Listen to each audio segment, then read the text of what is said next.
Okay, hello everyone. Happy Saturday. Thank you so much for joining. This is the second partner stream. So tonight I am just going to be finishing up some side quests, doing some hunt board marks, just like getting ready for endgame, because I am at the point now where okay, so I am at the quest Back to Their Origin, which is the next step in the quest is to go here, which is the last crystal that Ultima just somehow created out of thin air. And why do I look too tall in this camera? Maybe my chair is too high up. How do I lower my chair? This is a new chair, so I don't know exactly how to lower it. I think it's like, this chair is weird because you have to press up on like both, like to move it up and down. Something like that. Okay, hold on.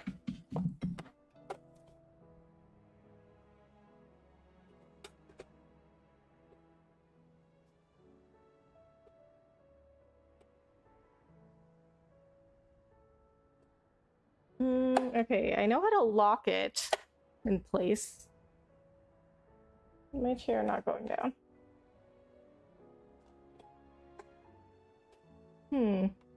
Okay, I did this once before, but I can't remember how to do it now.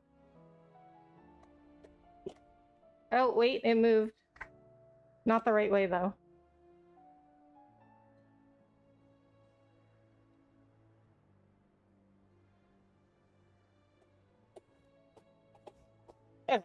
Oh, whatever. I'll figure it out on the next break. Maybe I'll just like sit far away. I did adjust my camera a little bit. Or, oh, maybe I'll just move my camera. That's an easy solution.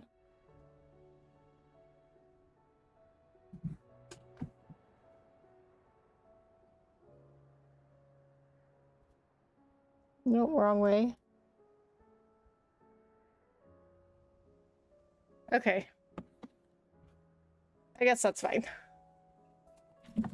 Oh. I just moved my whole desk. Okay, I think that's fine. Alright, I'll do some more adjustments later. Okay, so if I go here, that is going to start the end of the game. I will not be able to do anything else. I'll be at a point of no return. So I am not going to go there yet. We're going to hang out, do some side quests, do some marks.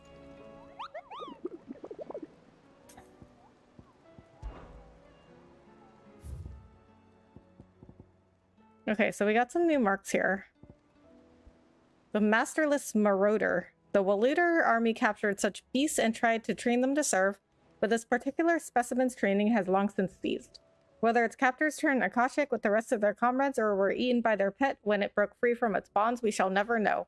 All we do know is that there's none left alive who knows the words to put an end to its rampage. Only a show of force will suffice. The Kuza beast beat that one. The Wailing Banshee.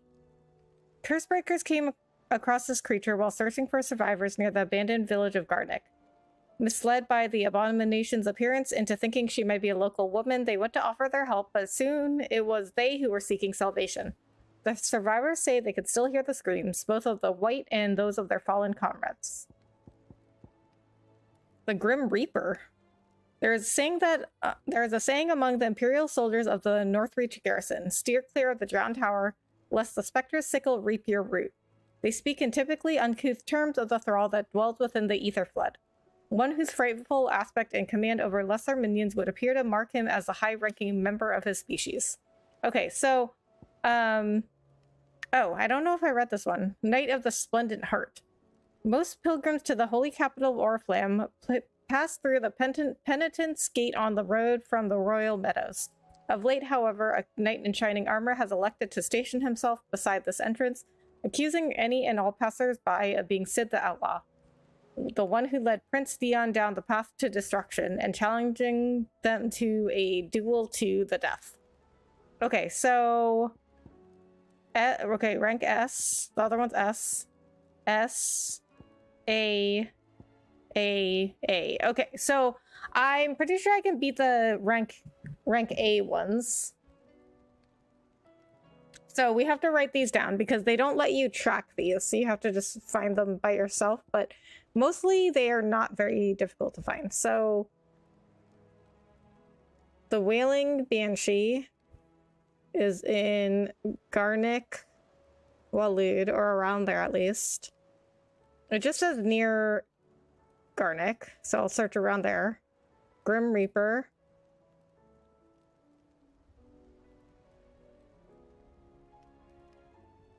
Cape or Seer Sandbrook.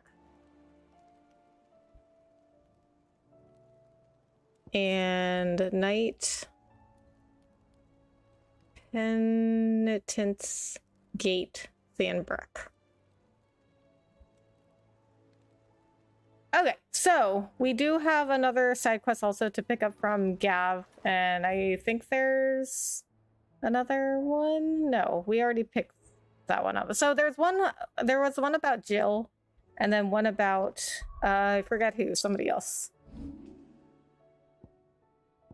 Tomes. Oh, I can't hear anything. I mean, I can see the sound coming through on Streamlabs, so it must be coming through on the stream, but I can't hear anything in my headset. Okay, there we go. I had to restart my headset. Alright, so I guess we can stop by... Okay, we can talk to Joshua first. Joshua, I read your message. You're right. Jill is different. I don't think I'd realized how different, but since we returned from Drake's spine, I felt it more and more. I suppose it's not hard to imagine why. She doesn't think she belongs anymore. And that's why we need to remind her she is still one of us. To let her know that we still need her, now more than ever. That you still need her. But how to do that? When last we were truly close, we were but children. Of course. Do you remember the time we accompanied Father on his annual tour of the Duchy? And Jill and I broke from the procession to ride up Man's Hill. To see the snow daisies, I remember. It was the first time Father had allowed us to join him. And when he realized you were missing, he had the entire retinue down to the pot boys combing the countryside. In the rain. A thunderstorm forced us to take refuge in a grove of oaks before we'd even made it halfway there. It was the Lord Commander who finally found us, and needless to say, he was none too pleased. Then it seems you and Jill have unfinished business. What do you say? Man's Hill. It's not that far. Oh, true. Though I suspect it is also much changed. Little in southern Rosaria remains as it was when we were children. You're saying I should go and scout the area for bandits? I'm saying we should first go and see if there are actually still any snow daisies left. What would you do without me, Clive? I mean, well, we went for, what, 18 years without you? No travels ever took me back to Man's Hill. I'm curious to see how it has fared. Hey, get awesome! Hello, how are you? Thanks so much for coming in. How's your weekend been? Alright, so I am bothered by my camera. It is like, it's not centered. Or maybe it's me. Maybe I'm the problem.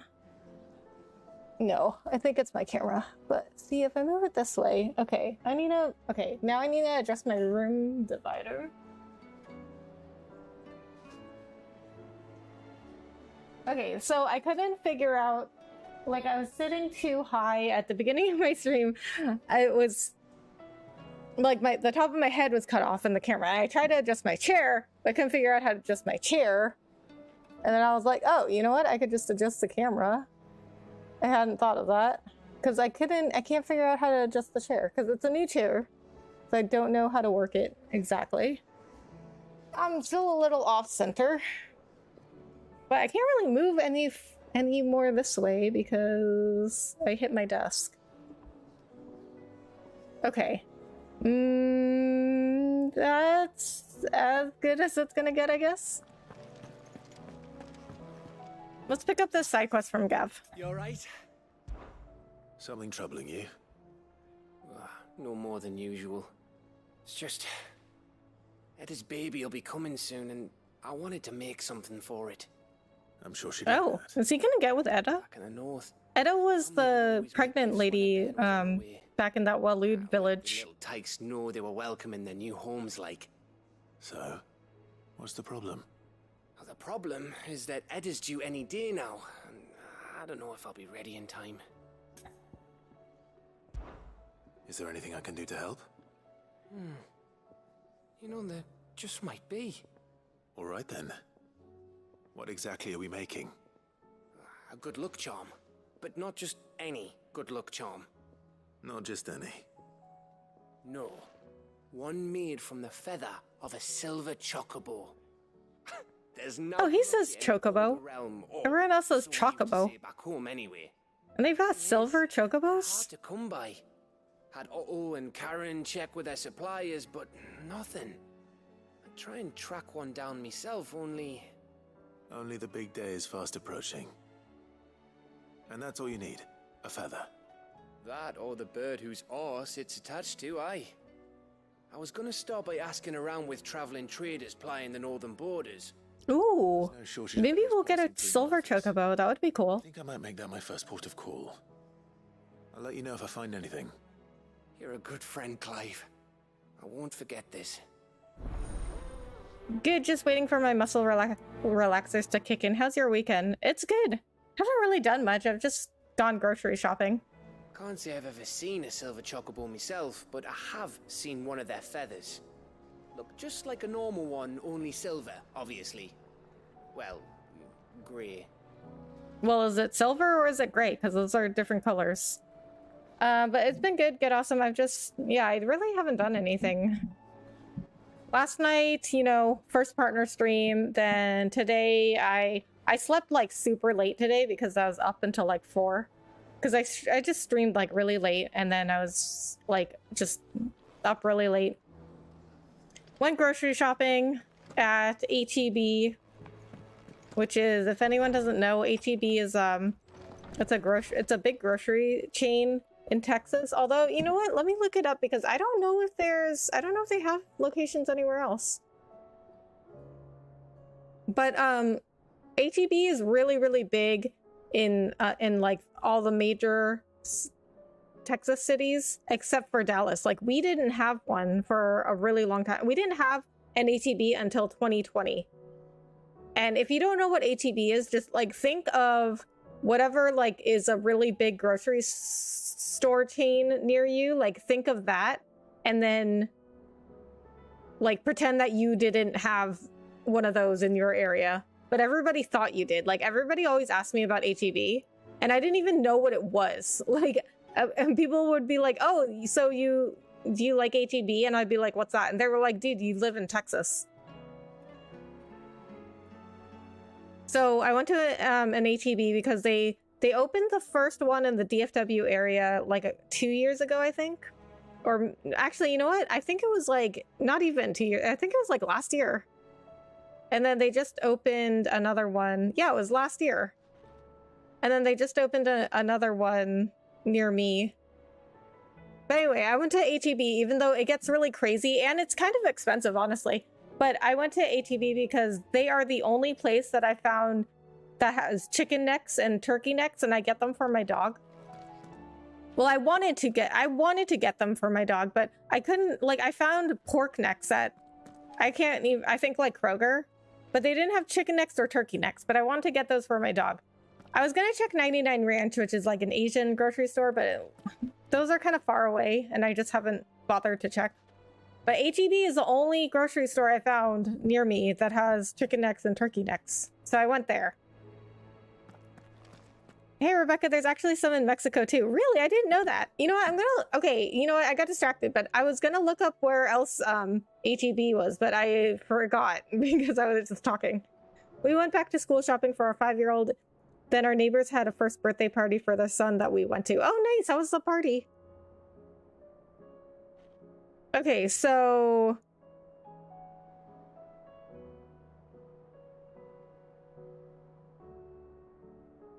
Okay. Locations.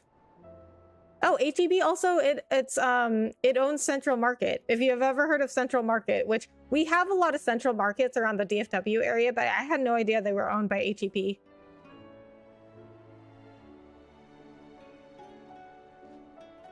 So, actually, it looks like it's only in Texas and Mexico.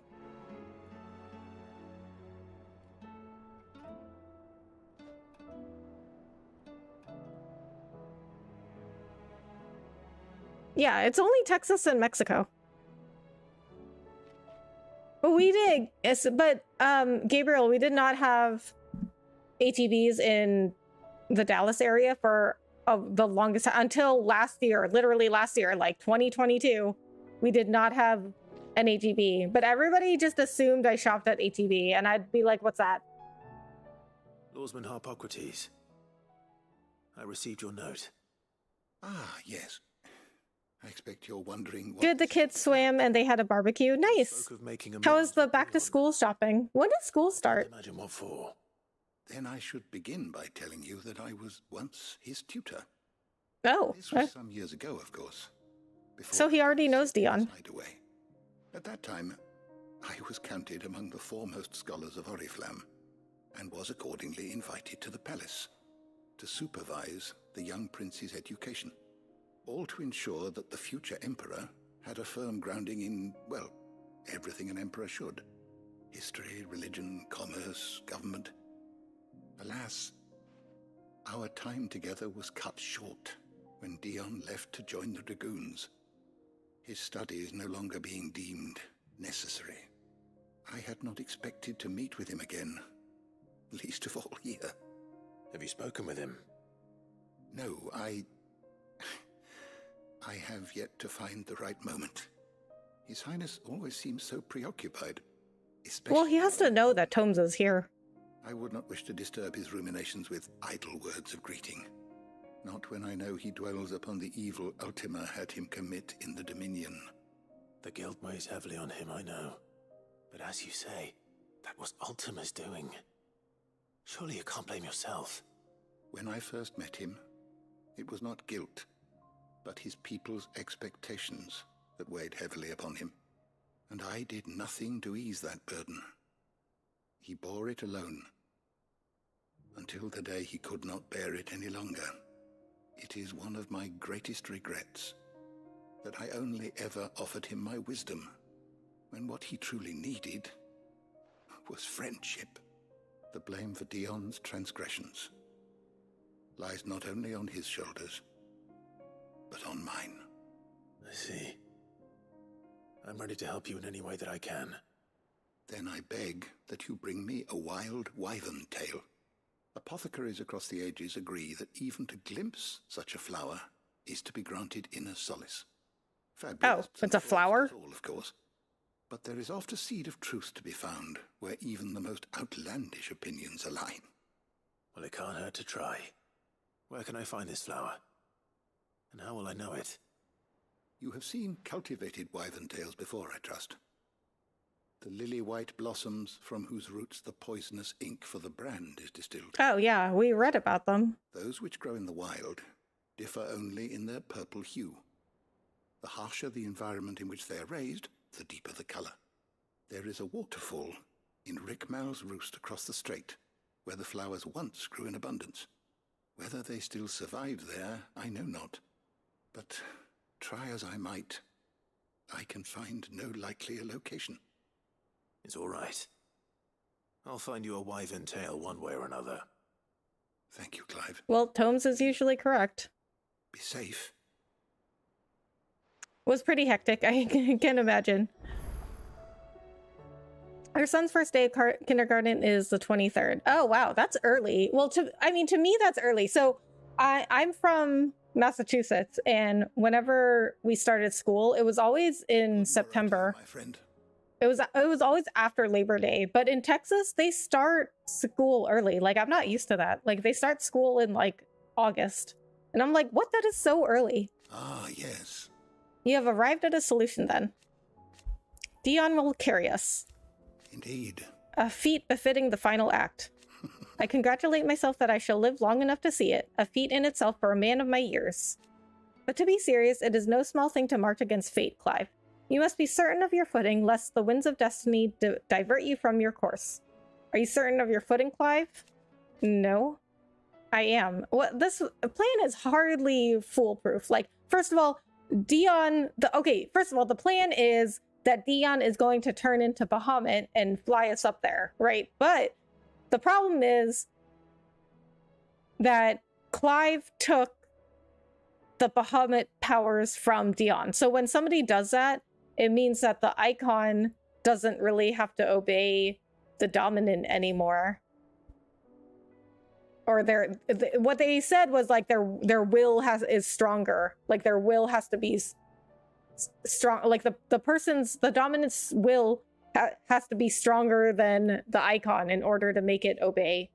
And Dion was like, well then I guess I'll just make my will stronger. So this is all dependent on if Dion can get Bahamut to do what he asks. Then go. And do what you must. I have a few... I mean, what if like halfway through flying us up there, Bahamut's will becomes stronger and he's just like, yeah, I don't want to do this anymore, and he just drops us. Our kids start August 16th. What? That is so early. I guess everywhere has different times though. I mean, like for me, it was always after Labor Day, so it was always like early September. But then again, like, you know, in Texas, they do start earlier. But then again, they get out earlier too. Like they get out in like May, and I always got out in like June for the summer.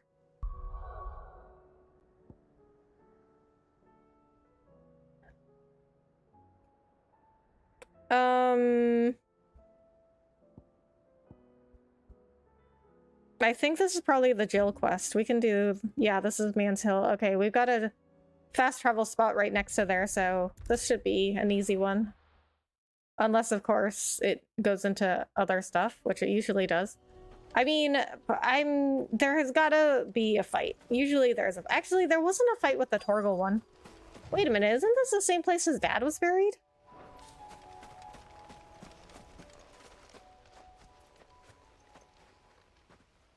No, it's the same area. It's not the exact same place. This is the place, but... I'm sorry, Clive.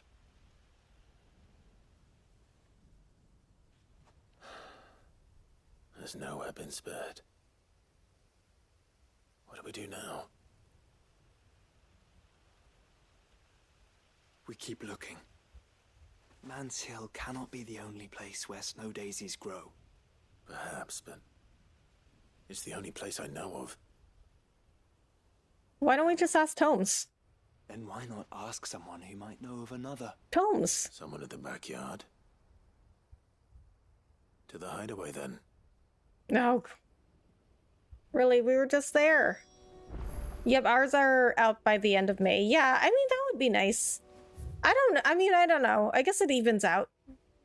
I don't know what I'd rather do. I don't know if I'd rather start earlier and get out earlier, or start later and get out later.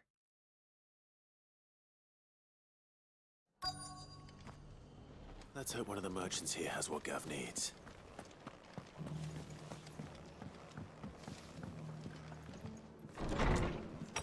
I feel like, I don't know, I feel like I'd rather start earlier, because then you get out at the beginning of summer.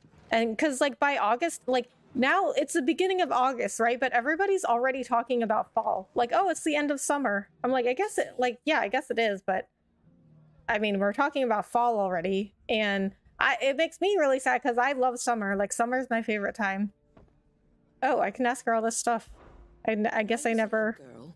I guess I never bothered to ask her this before. My family owned a bearer. They let her sleep in the corner of the barn and had her play with me and teach me letters.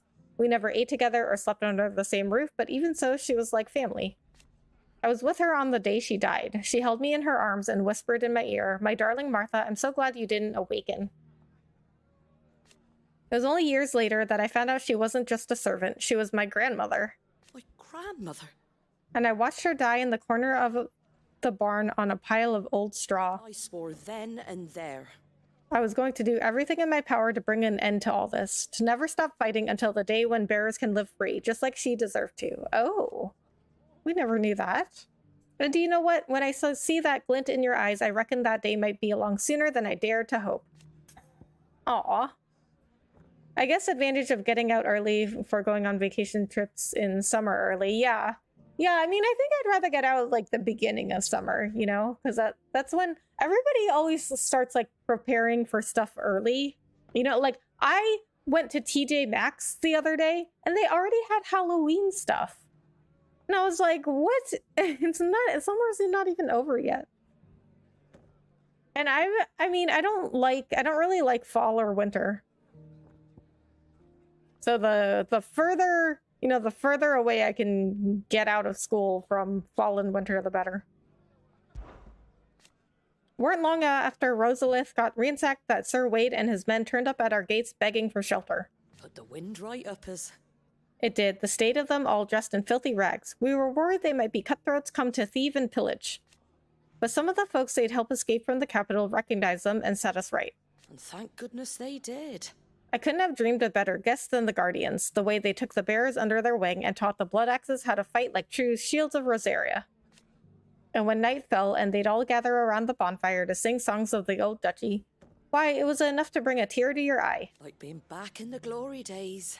It was, with the knights in shining armor come riding to the rescue. Half of me wishes they hadn't left. For Eastpool, but the other half knows they're better off up there, and they're only a stone's throw away if we need them. Wasn't this her idea, to go to Eastpool? And we're just down here if they ever need us, because that's what Rosaria is about. Not preening knights and mooning maidens, but proud, hardworking men and women helping one another out. It ain't exactly a bed of roses. Right now. We've got ether floods cropping up all over and new arrivals turning up at the gates near enough every day, begging for us to take them in. Ever since the skies turned, it's just been a struggle just to survive, but you won't hear any of us complaining. Not least because we're finally free of the Empire's grip. The garrison's been pulled back east, and the few remaining Black Shields have gone with them. Which also means we don't have to fear for our bearers no more. We can even treat them like the human beings they are, just like they're doing up in Eastpool. And that's just the start. If we can make a good go of Eastpool, it'll show the rest of the realm that you can live without magic, without slaves, that we can all be free. You come back and visit, all right? Fall is my favorite, but I live in a state where the leaves change currently. Oh, yeah. Yeah, I mean, being from Boston, you know, it's like, there's nothing that compares to, like, the leaves changing up there. And in Texas, I mean, I don't know about other parts of Texas, but where I live, the leaves don't really change. We don't really have fall, really. We only have summer and winter. We don't, like, really have fall. I mean, like, some of the trees will change. Like, some of the trees' leaves will change colors. But it's not like a huge thing, like, back home.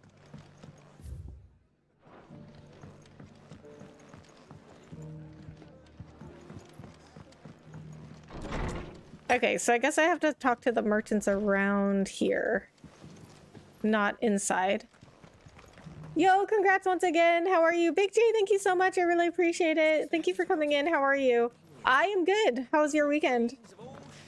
It's evergreen where I live in Texas. Yeah, it's mostly the leaves don't really change here either. But I mean, I see when it's fall, I see like a few trees here and there that their leaves are changing, but it's not a lot. Want to know how to tell if the world's going to... It's not like a huge thing. Look for busy bladesmiths. It's not like a huge thing like back home. Like back home, people would go on these long drives specifically just to see the leaves. That's not a thing here. How do, traveller? You've the look of a man who could do with a new whetstone. Or perhaps a bawdy etching of the Vicerine. Maybe another time. I'm looking for a silver chocobo feather. If that's the case, rumours are all you're likely to find. No one has seen a silver chocobo for years. Word is they were all hunted for their feathers. Aw. Some northern nonsense about bringing good luck. Didn't bring Did their he just snort? nor their bows. If any are still out there, I reckon they'll be doing their damnedest not to be discovered. You're probably right. Thank you anyway. The hills around the rest are crawling with wild chocobos. If you're not too picky about the colour of their plumes. I mean, if that's true, I would guess that merchants all over the place are selling fake silver chocobo feathers. Like they just take a regular chocobo feather and paint it silver. Or it was before this current heat wave. Yeah. Yeah, now everything's just dead. It's going great, thank you, Nath. How is the YouTube channel coming along, Big J? Because I know you want to work more on your YouTube channel. I like the summer weather when we first came to Texas because it would be really hot, but then we'd get pleasant rainstorms and repeat. Now it's just hot and dry. I know, right? Okay. Oh my god. I showed you guys this the other day, right? But I'm gonna show you again anyway. Can we just look at the weather for the next week? Look at that. Look.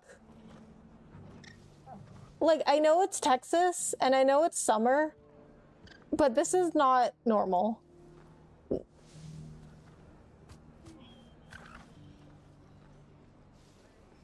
Like, my dog loves being outside. He loves being outside, but even he has been like, when he goes outside in the backyard, he will like not come back inside unless I call him in.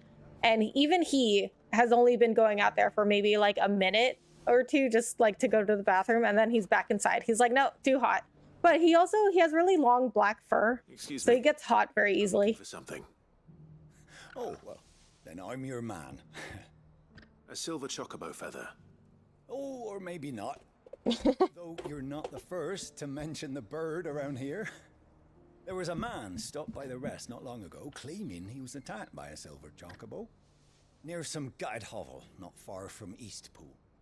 Most took him for a braggart and a liar, but who knows? Perhaps there was some truth to his tale. We'll see. Thank you. This Texas weather is too hot. I know, right? I mean, I know it's usually hot, but this is on a different level. Yeah, that's what sucks. It's just constant. Exactly. It wasn't like this. Everyone who grew up here is saying that. Yeah. Yeah, I mean, well, I'm not even from Texas, but I've lived here long enough that, you know, this is not normal. I've lived here long enough to know, like, this is not normal. I'll build a barricade so sturdy. And yeah, you know what? You're right, Gabriel. Like, I haven't seen rain in a while. And you know what? When I first moved to Texas, the rainstorms here and the thunderstorms here are so bad. They are nothing like what I've seen before. Like, back home, the rainstorms and the thunderstorms are not like this. Like, my first thunderstorm in Texas, like, I thought the world was going to end. Like, the sky went all like green and gray, and like the most rain I've ever seen in my life. Silver chocobo feathers, would you? Now I'm used to them, but it is not like that back home. If it's fancies you're after, I suggest you try Rhiannon's ride. Was a silver chocobo seen there? Oh, yes. If you believe the ravings of a madman. It wouldn't be the first time. A silver chocobo sighted in the hills near Rhiannon's ride. It sounds almost too good to be true. But Since I'm already here. Every few years, someone comes along claiming they've sighted a silver bow, but the truth of the matter is, there ain't no such thing. You'll find nothing but bloodflies and bandits on Rhiannon's ride. Mark my words. Well, it's only 300 yards away, so... I guess we'll just complete this one. Thunderstorms here are amazing. Never seen it like in my life either. Are they amazing in like a good way? Because I don't like the thunderstorms here. They're crazy. Ready, go? Fly, Ambrosia. All right. Now I'm prepared for them though. Now I got like, you know, the good rain jackets, the high rain boots. I have to wear these like the really tall rain boots because I mean they're like there's flooding here when it rains. There's flooding. And there are huge puddles. Like you cannot just get these regular, you cannot wear just like ankle length boots. They're not left by bandits for a change. Like you got to get the tall ones.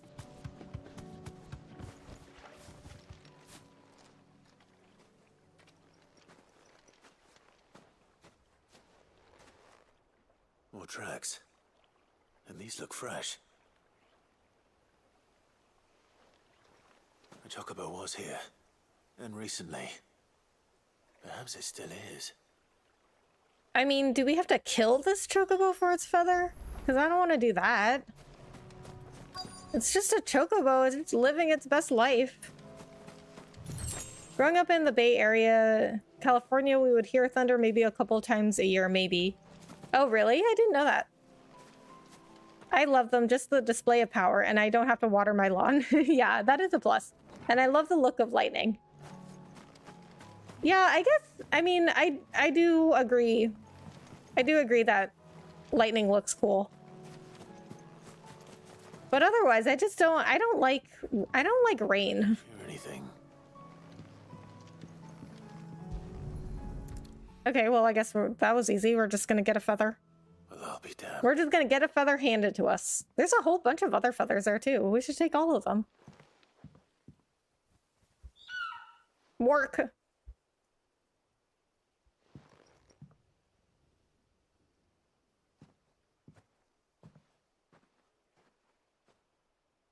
Also, when it's raining and I let my dog outside, then he gets all wet. I have to put him in a towel. He smells like wet dog. Are those silver chocobos? I tell you. Those aren't silver. Just borrowing a feather for my friend. Would you say are those silver? Those looked more like white to me, like off-white to me. Let's get this back to Gav before they change their minds. Bro, let's go get all the other feathers. There was a whole bunch of them. We could sell them if they're really that valuable. Look, there's a whole bunch of there's a whole nest in here.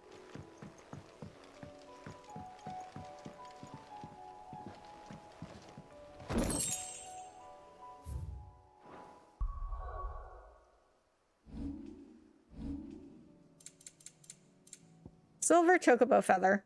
To the people of the north, silver chocobos are symbols of good fortune, the mere sight of one potentially meaning the difference between a failed harvest and a bumper crop. According to Gav, at least. Okay, well that's one side quest done. I just have to turn it in. Alright, let me see if there's any marks around here.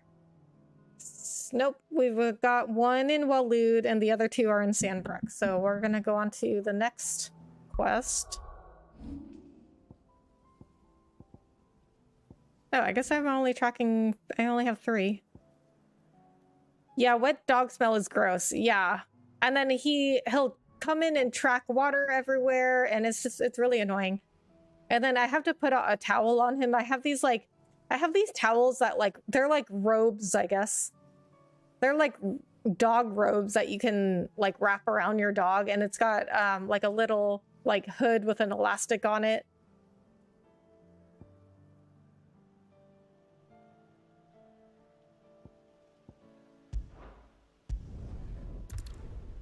So then I can cover his head up. But then he has to wear that, and he doesn't like it.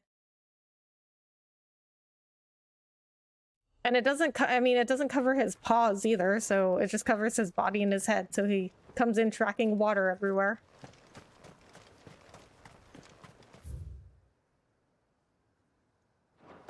But he doesn't really mind the rain, but he doesn't really like water. Like, he doesn't really like swimming.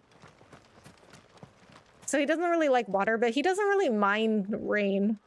So he'll go out there. But he doesn't like his paws being cleaned. Like, because if his paws get muddy, I have to clean them with this... It's like this, like, brush cup thing. So it's like a silicone or rubber, some kind of like rubbery material, but it's like a brush. And it's inside this big cup. So you fill it with soap and water. Well, I use like dog shampoo and water. And I stick his paw in it and like turn his paw around in it. So it scrubs off all the mud and dirt. But he really doesn't like that. So he knows that if he gets his paws muddy, he's learned by now that I'm gonna have to clean his paws. So he, like, even though he doesn't really mind the water, he will try not to get too muddy. Because he doesn't want his paws being cleaned. Seems this place has been flooded twice over. Purple flowers blooming next to a waterfall. Shouldn't be too hard to find. Okay, waterfall.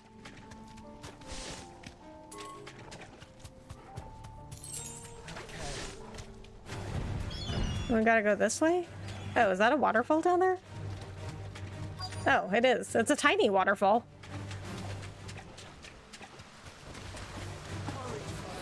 I guess we gotta get rid of these guys.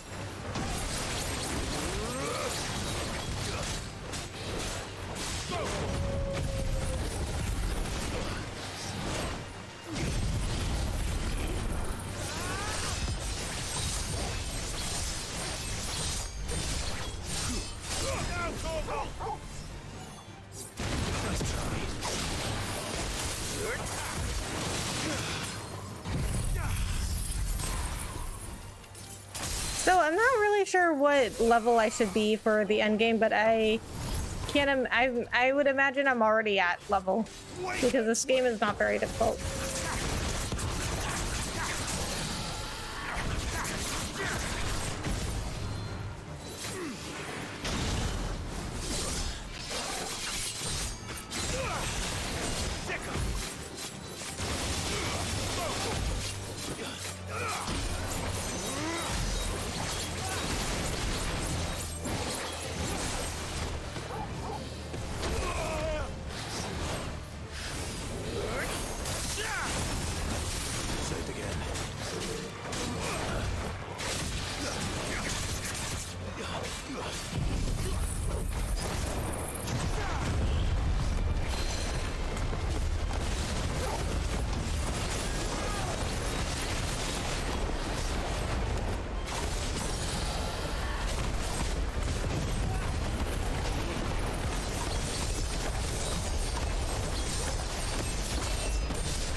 Alright, so Zantetsuken...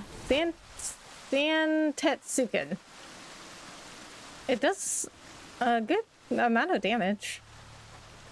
Okay, this is the waterfall. Are these the flowers? He said they would be purple. Are these purple? Oh, I guess so. I guess these are it. There they are.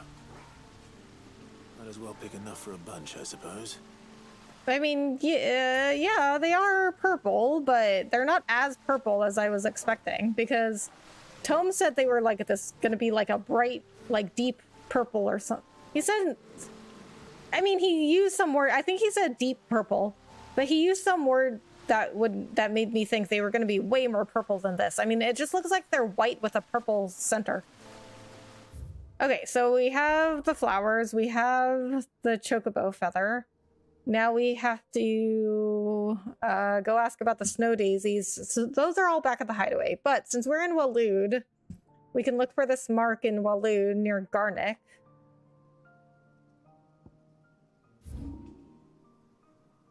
The Edge of Infinity. Why is this uncovered?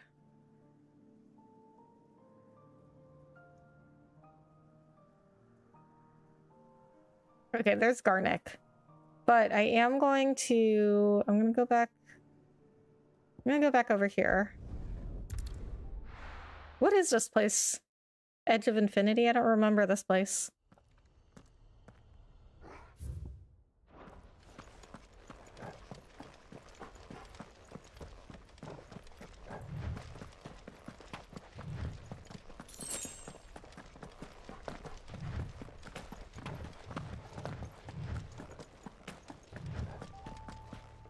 Okay, that was it. It was just this tiny little path.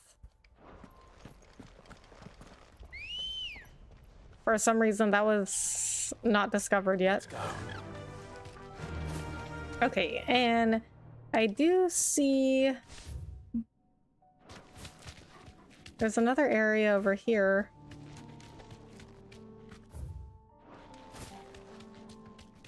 I mean, it's got a red stop sign, but I'm gonna go check it out anyway. No mistakes.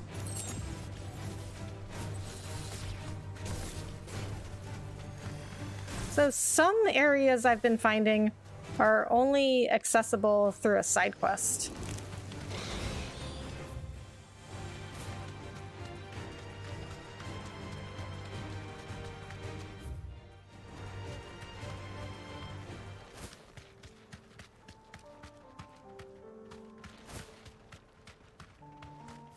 Safe. All right, this must be through some side quest I haven't done yet. Okay, so Garnick is all the way over here. Looks like this is the closest fast travel.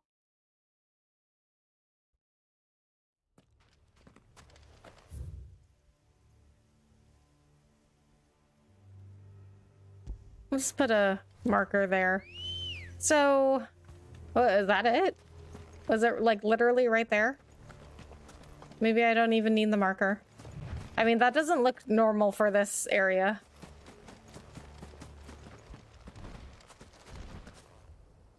Yeah, that's it. All right, I already found it. Behemoth King. Whoa, wait a minute. This is not the mark I was looking for.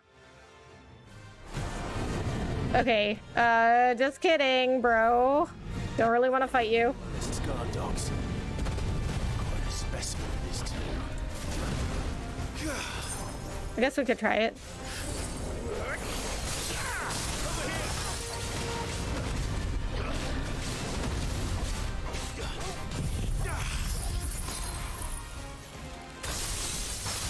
I mean, got plenty of potions and high potions.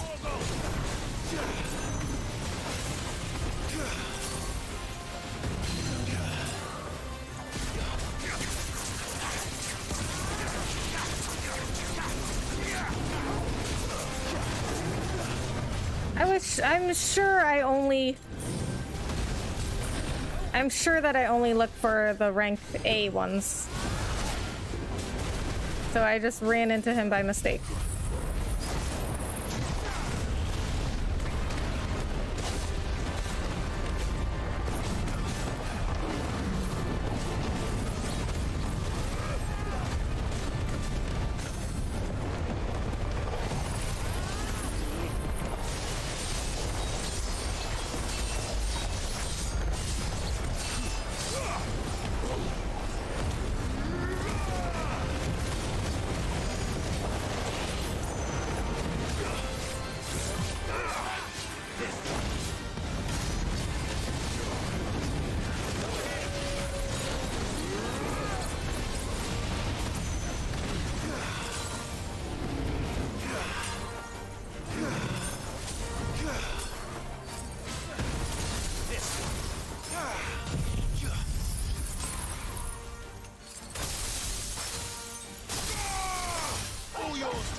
What level are you? 47. I'm also 47. Okay, so maybe it'll be okay. I mean, I wasn't gonna go for any of the rank S's until I was a higher level. But, you know, sometimes things don't work out as planned.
What? Seriously?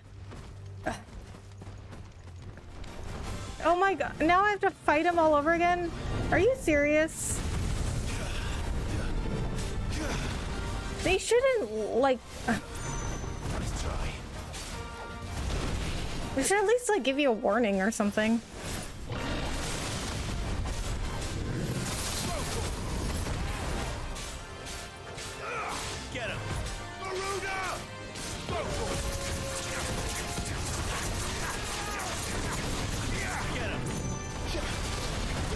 I mean, he's the one that's all jumping out of bounds.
Alright, I might have to come back to this because now I'm almost out of potions because I had to restart.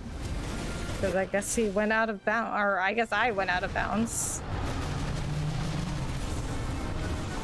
Which is kind of unfair because, like, they don't even warn you when you're going out of bounds.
Alright, so freezing him is working pretty well.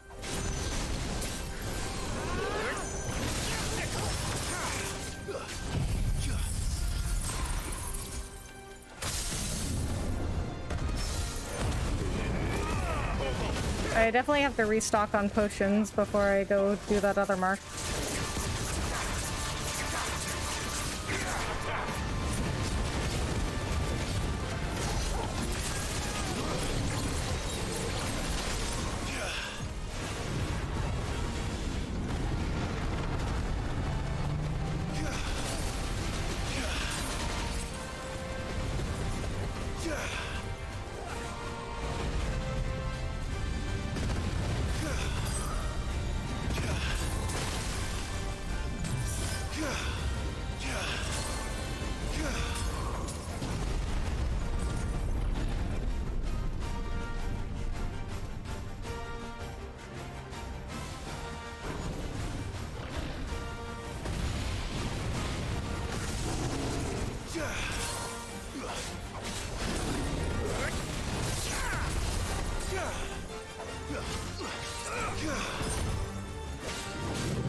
Oh my god.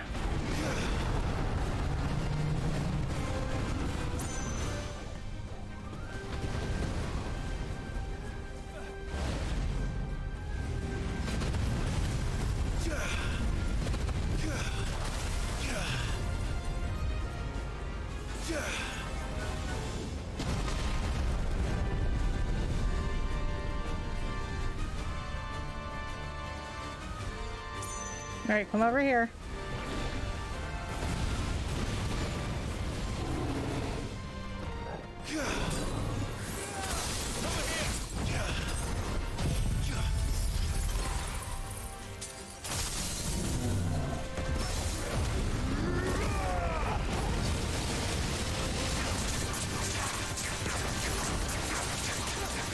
he's almost gone.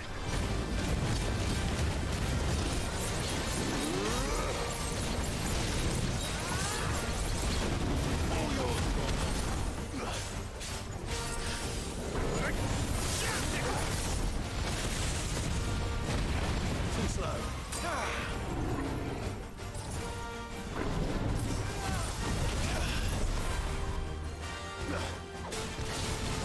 This one.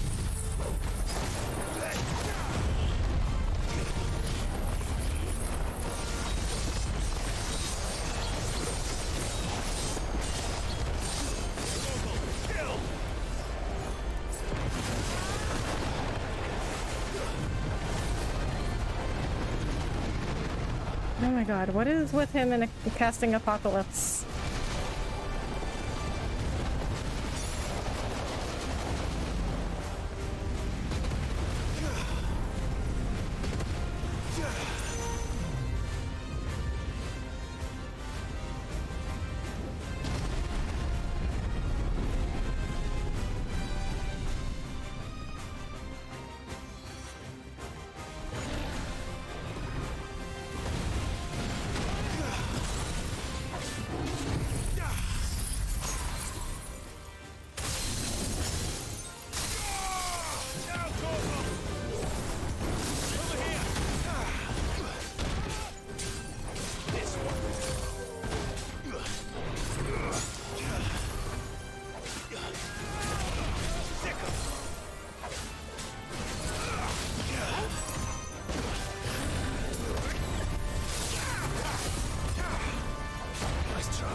Alright, we got him. Oh my god. Okay, you know what? I think this makes me an even better player because I beat him having to start over. I got him down to like halfway the first time. He was like at half health, and then I chased him. He like went out of bounds. I chased him down, and then I was out of bounds, so I had to start over. So I had to do this like 1.5 times. No match for you, eh, Toggle? Right. Okay, and that means that I think I'm just gonna go back to the hideaway because I mean, Waloed is, or Ash even. Like I think Ash is like completely abandoned. Like there's nobody here, so there certainly is not anybody to sell me stuff. So I'll just go back to the hideaway and restock, and at the same time I will turn in well, I have 2 side quests to turn in. Let's hope one of the gardeners knows where to find snow daisies. Gotta go to Gav and Tomes and the backyard. Okay, so first we'll restock on potions because I almost ran out of this is the first time I've almost ran out of potions. But like I said, I had to do that like 1.5 times. And I also I had already used I think like 2 potions when I had to well, no, the first time I fought him, I think I had already used 2 potions.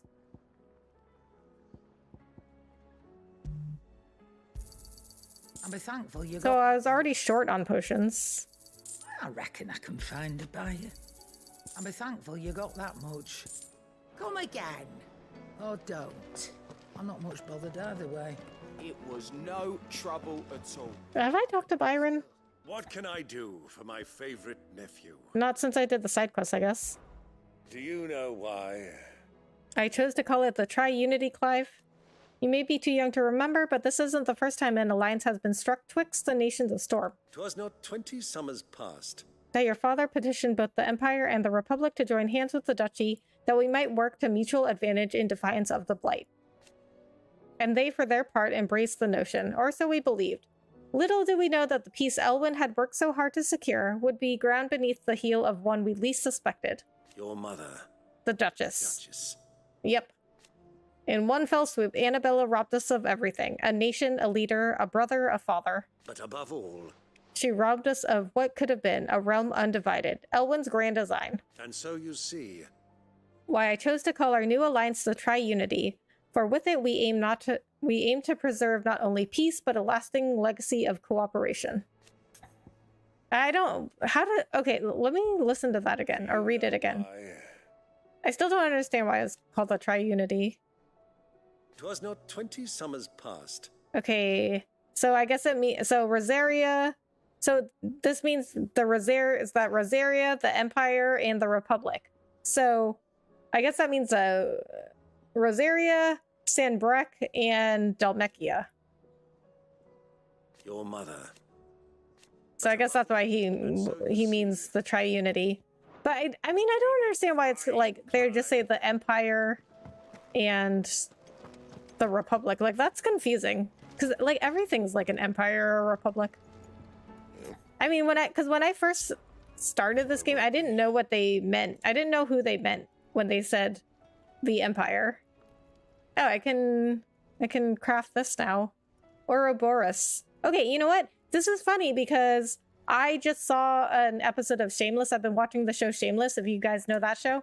I've been watching Shameless, and there was an episode called Ouroboros, and it had to do with like it's like a snake eating its own tail. And there's a character, if you don't know Shameless, there's a character in it named Kevin, who's a really great character, but he can be like kind of dumb, and always mispronounces Ouroboros. Should last you a good while. Okay, what did I need for that sword? That really good sword. Gotterdamerung. Dark steel. And I need more orichalcum. That it? Fine. Oh, wait a minute. I think I can ask him about something. Origin. Crack the crystal. Kill a god, save the world. I miss anything? No, that's pretty much the plan. Not a very good one. If you ask me. But then... I can't say I've had much practice killing gods. Now forging kit to kill a god, that I might be able to help you with. Reckon it's the least I can do after all you've given us. And it's more than enough. You can thank me when you get back. Yeah, I mean, well, you know, is it a good plan? I guess not really, but, you know, it's the best one we could come up with. Aye, it's a dangerous world out there. You want to criticize, like, then you come up with a better plan. You know what I mean? That's the attitude that I've always had, is like, if you're gonna criticize my plan, then you had better have a better one. Here to say your goodbyes, are you? Ta-ra, then. For now, but you'd better come back, or I'll fly up there and drag you home by your ear. Thank you, Karen. Didn't think you'd find the thought appealing. Look, just don't die, all right? A change in leadership's bad for business. Aye, you're off to kill a god. So what? You've done everything else you put your mind to, haven't you? You could do this too. Aw. Karen cares about us.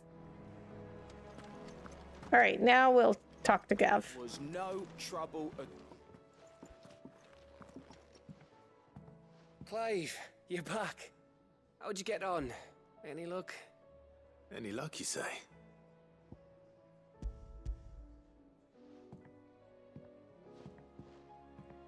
Crystal's crack.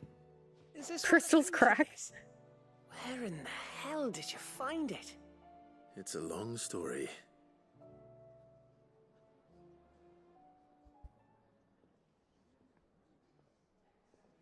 Right there on the road to Eastpool. Who'd have thought it? Everything up there's been abandoned for years. The empty cabin made for the perfect shelter. Though I fear my presence may have forced the poor creatures to look elsewhere. Don't blame yourself, Clive. The Blight's right on Eastpool's doorstep. They'd have had to move on before long, even if you hadn't have turned up. They'll find a new home. Trust me. After all, that's what us endangered animals do. Anyway, what matters is, you managed to nick us one of their quills before they could run off. And now all that's left is to fix it to the carving.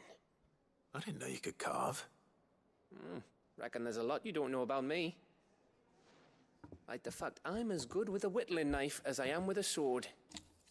And that bone Ember gave me's a dream to work with.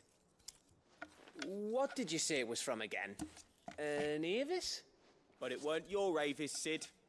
I slew one of my own at last. Oh, So all those look at him. in the pit finally bore fruit. I'm proud of you, Ember. Don't speak too soon. I ain't done my trial yet. There we go. Oh, that's nice.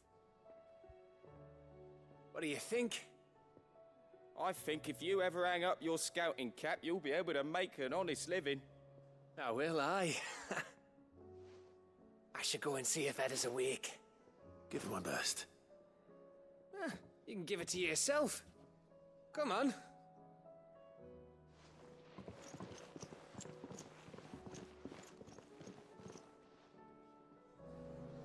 I don't want Gav to give up being a scout, honest. Yeah, we know. Okay, well, they didn't bring me over there automatically, which I think they should have. It's like the times that they bring me someplace automatically, I don't want them to. And then the times where they don't bring me automatically, I want them to. Okay, first of all, we'll stop at the hunt board. See where that behemoth mark was. Did I uncover that yet? No, that's a Kuza beast. Behemoth King. Yeah, so this was one of the ones I wasn't even looking for. Because it was a rank S. Well, I know now, though. I know I can kill a rank S now, so maybe I'll go back and try Svarog. But after I do the rest of the marks. I'm not sure how many marks there are. So one... Okay, 1, 2, 3, 4, 5. 1, 2, 3, 4, 5, 6. And then 2. So 6 times 5 is 30. So there's 32. I'm not sure if this is it, though. I'm not sure if that's all the marks.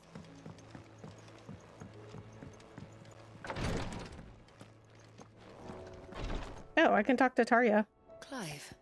Ask about origin. No sooner have your wounds mended. Then you find an excuse to go charging once more onto the breach. But only because my wounds are mended. Thanks to the expert ministrations of the best healer this side of the belt. Save your honey tongue for Jill. Okay, you know, the thing I don't get about Tarja is like, okay, I get it. She's like a doctor and everything. She wants to heal her patients. But she's always lecturing Clive on like, well, you need to rest, or you just got healed, now you're off again to do whatever else. Oh, now you just got healed, now you're off again on to go to the origin crystal, and like, I can't believe you just go off like that right after you healed. What do you think is happening right now? Like, Clive is literally the only person that can go up there and do anything about this. Otherwise, the world is going to end. I mean, I think we need to put some context into this situation. You're talking about killing a god, Clive. While I may not have Gav's nose. I know danger when I smell it, and this plan reeks to high heaven. This will be the last time, I promise. That's what I'm worried about. You fool. Don't you think I'd rather stitch 1,000 of your cuts than never stitch one again? I do. Thank you. Okay, see, once again, if you're gonna criticize my plan, then you come up with a better one. Okay, like, Clive is literally the only person that could go up there. You come up with a better plan and then we'll talk. What I'd truly like is to share my knowledge of healing and herb lore within the realm. Every cure seems like a miracle to the child who knows nothing of medicine. But teach her medicine. And suddenly a world without miracles doesn't seem so frightening. Take care. Tyre's tea stopped the fits. I only hope they stay stopped.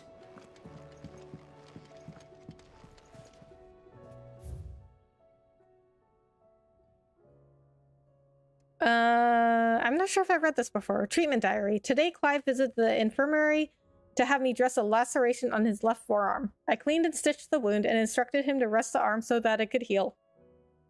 But not an hour later, he was leaving on another mission. This must be the 100th time he's disobeyed my instructions. The next time he comes to me for treatment, I'm tying him to the bed. Greetings, Lord Marquis. His Grace and I Often spoke on our travels, and a certain saying of his remains with me even now. Duty is the enemy of freedom. At first, I thought that he spoke of his own plight, that he was able to roam the land again. His duty to unearth the truth about Ultima prevented him from being truly free. But I came to understand that he spoke not of himself, but of me. It was my duty to him. That his grace judged to be inimical? What does that mean? To my own freedom. Okay, I gotta look this word up. This game uses so many words that I don't know. Inimical.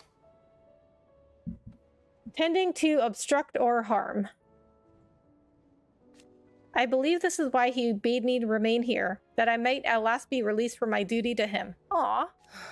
Few others in his position would allow the cares of a humble attendant to weigh so heavily upon them, nor take such drastic action in response.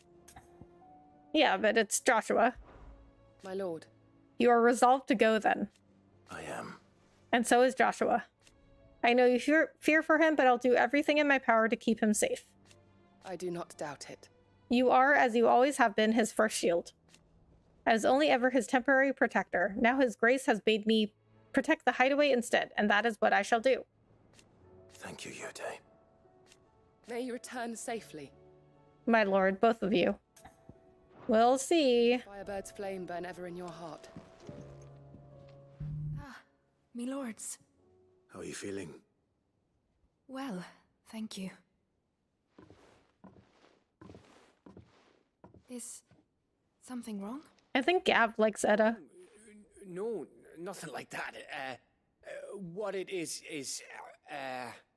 Go on, please. Definitely he likes her.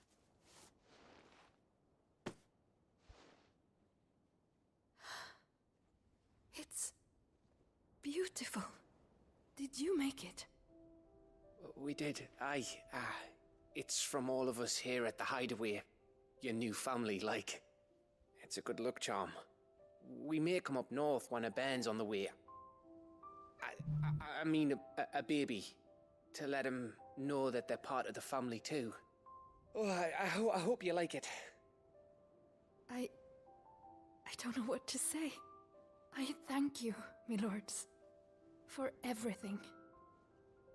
If there's anything you need, just let us know. I will. Clive, fancy a swift off? I'm thirsty. I could be convinced. Probably want some girl advice.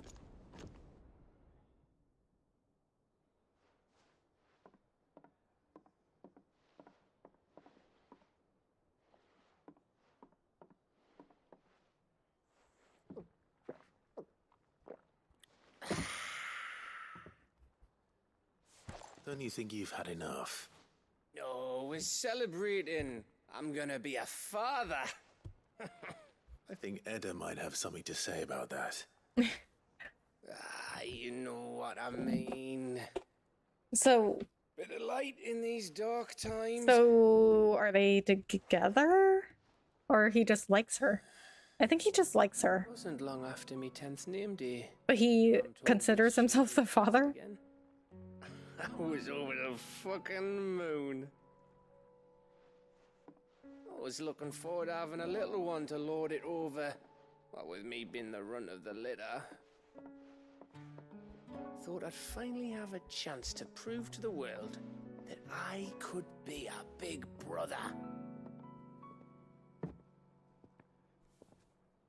Imperials came the day she went into labour. Had myself a baby sister. And then I didn't. My whole family gone in a blink, while I hid in the cellar like the spineless little arsehole I was. Wait, the day that she was born? How did they already know? I turned out to be. How'd they already know she was a bearer? I'll never be a leader. And I'll never be a hero.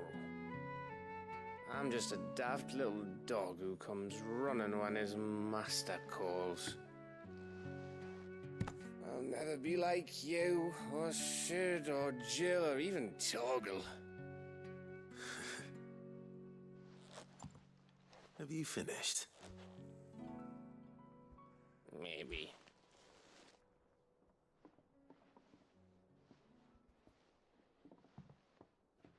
Do you know why you're our best scout?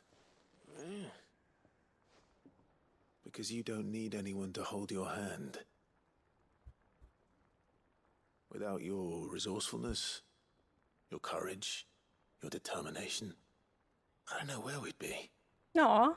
Maybe hanging off a cliff like, That was only the once. Exactly. You learn from it. And here you are after Founder knows how many missions, stronger for everyone. And let's not forget Rosalith. Who was it who freed me from the dungeon? Who was it who ran to Jill's rescue? That would be me. Because you're our brother, Gav. My brother. Aw. See, I like these NPC quests. Like the important NPCs, because you get to learn more about their histories and their relationships. Your brother.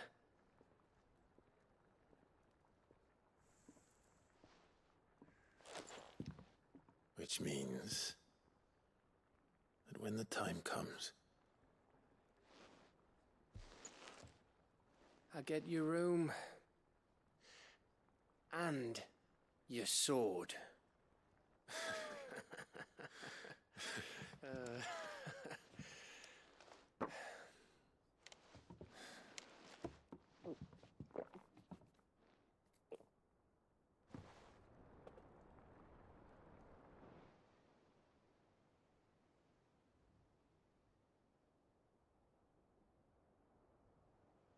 I may have had one too many. Oh my god. you may have had 10 too many. I said I was thirsty. Better get back to work anyway. After I walk this off. Clive? What is it? Thanks for, you know. I know.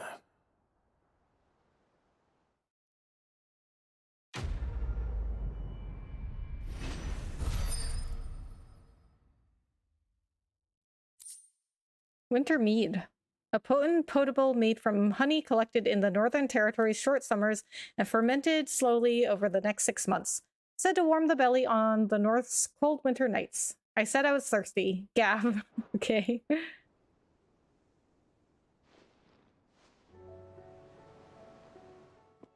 One of these days. One of these days, I swear it's gonna be me who drinks you under the table. If by under the table you mean retching on my boots half the night, I reckon one of those days was yesterday. Ha ha, you think you're so funny. But just wait till we crack open the bottle I left in your chambers. That stuff's strong enough to burn the horns off a behemoth. Sounds like I'll be needing some new boots.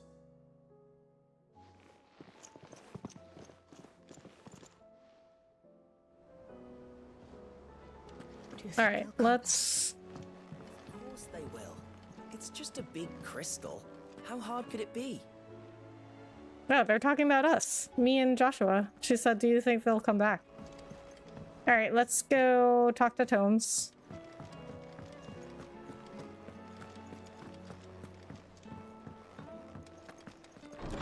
Give him this flower.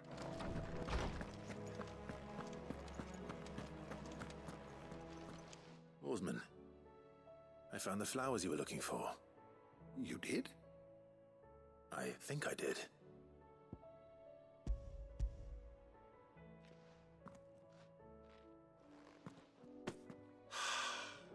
You did indeed. My dear boy, thank you. You wanted to make Dion a gift of one, did you not? Shall I invite him to join us? Oh, I don't... It's no trouble. I'll go and fetch him. Knowledge hoarded is knowledge lost. Thank you again, Clive. I know how hard these flowers must have been to come by. Wasn't that hard to find. I mean, he already told me where to find them. Well, he told me where he thinks I could find them, and they were there.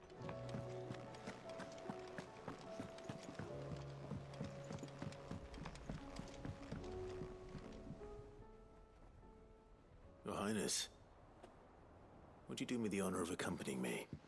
No. It is time, then. Nope, not that. No. Only to the shelves. Our lawsman has something he'd like to give you. Master Harpocrates. Oh, so he does know he's there. But they haven't talked to each other yet. Not after everything I have done. I have taken countless innocent lives.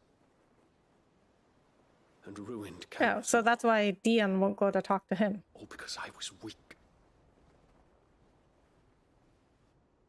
I have sworn to atone for my crimes or die in the attempt. Jeez. But were I to meet with him It's a little extreme. and see in his eyes what I have become, I fear that my resolve might falter. Then that is all the more reason to do it. Test your resolve. Prove to yourself and to him how strong it truly is.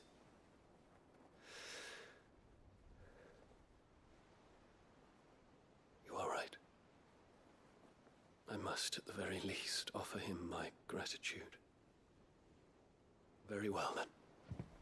I mean, if he can't even do this, how does he expect to have a will so strong that Bahamut is going to bend to his will?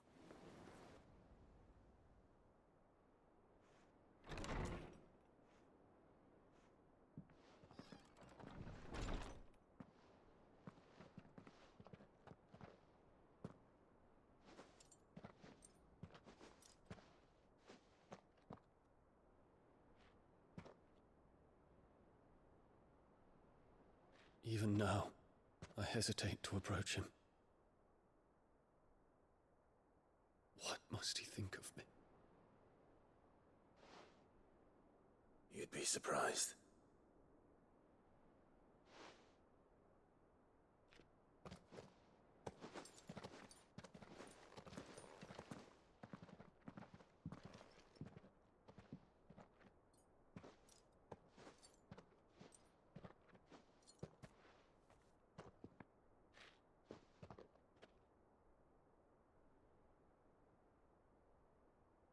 Master Harpocrates, pray, accept my apologies for leaving your tutelage before my studies were complete. Your lessons opened my mind to a world quite unlike the one I had imagined from within the gilded confines of the palace. And I shall be forever grateful for the efforts you made to enlighten me. Lift up your head, Your Highness. The deeds of youth require no apology. That you took the time to visit me says much about the man you have become. Now, there is something I would like to show you.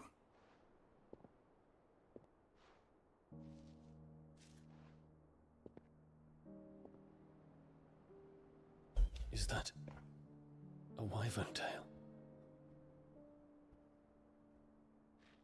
The color is unfamiliar to me. Because it is unique to those found in the wild. It looks more purple there. Something in the harsh environments in which they grow lends them this striking hue. Well, it's not that purple. It's like a pale purple. Their hothouse cousins. But when I went to get it, it looked white. The difference is immediately apparent. In this flower, I see you, Your Highness. Its roots were the roots of a wyvern tail, with all that implies. But they do not define it. Just as yours do not define you. Oh, we could all learn something from this right now. I want you to have it, that it might remind you of this truth.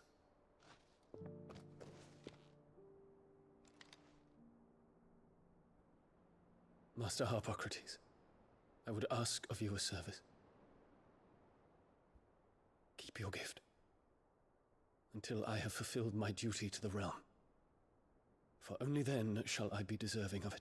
Okay, you learn nothing from that.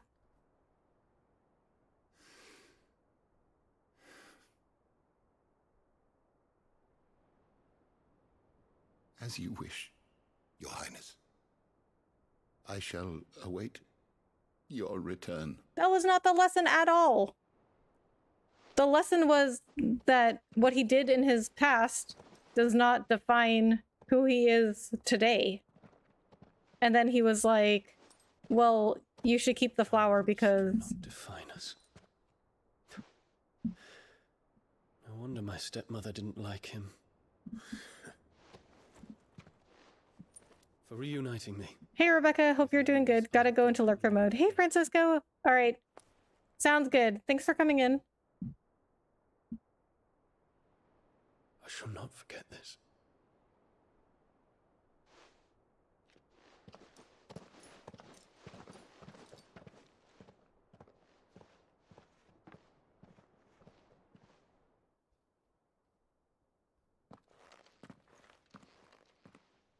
Thank you, Clive. Were it not for you, I fear I might never have found the right moment to speak with him. Not to mention the wyvern tales. I shall plant their seeds, that I might not disappoint His Highness upon his return. I hope the soil in the hideaway is to their liking. Why, these flowers bloomed in the bleak, black wastes of Waloed. I'm sure Nigel's yard will suit them to a T.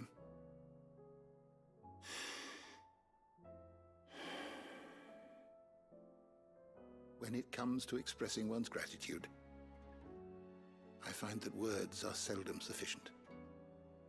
Here. What's this? A stolas quill. Or more precisely, my stolas quill. 'Tis said that an owl's feathers are steeped in the wishes it hears over its long lifetime. All those words just waiting to pour out onto the page. So consider this my wish for you. That one day you may put down your sword and pick up that pen. Well, when that day comes, I'll certainly have a lot to write about. Thank you, Harpocrates. It shall have pride of place in my chamber.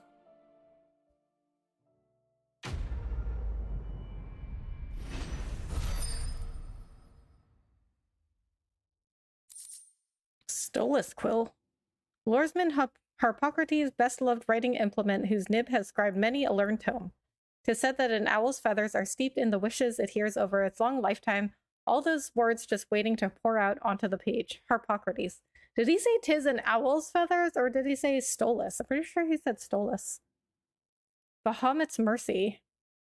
A gift from the very first emperor of Sambrek to his infant son, this ring has graced the hand of every dominant of Bahamut since, the ether it absorbed from the icon over the years aiding the next imperial scion in drawing out the full potential of their bloodline. But now the empire lies in ruin, and that bloodline is broken. So let it be with Bahamut, as was always intended.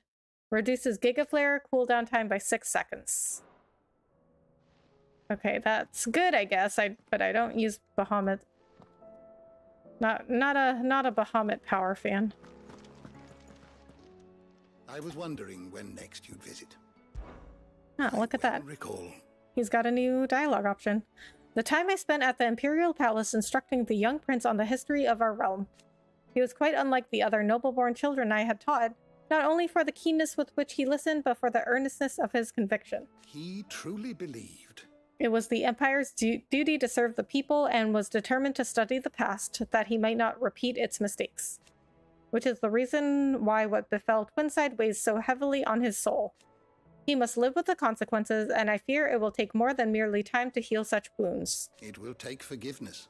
Not from you or me, nor his countrymen. Nor even from his late father. No. From himself. Only then might his flower bloom again. Thank you. I like Dion. I feel really bad for him. He's very tough on himself. But he also kind of reminds me of myself. Like, he's not a very forgiving person. And he has these very strong ideas of what is right and wrong, and he like really sticks by those.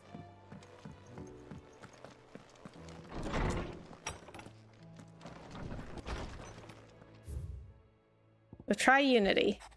Bringing together 3 men from differing backgrounds was not to be without some difficulty. However, come together we did for a better Valisthea.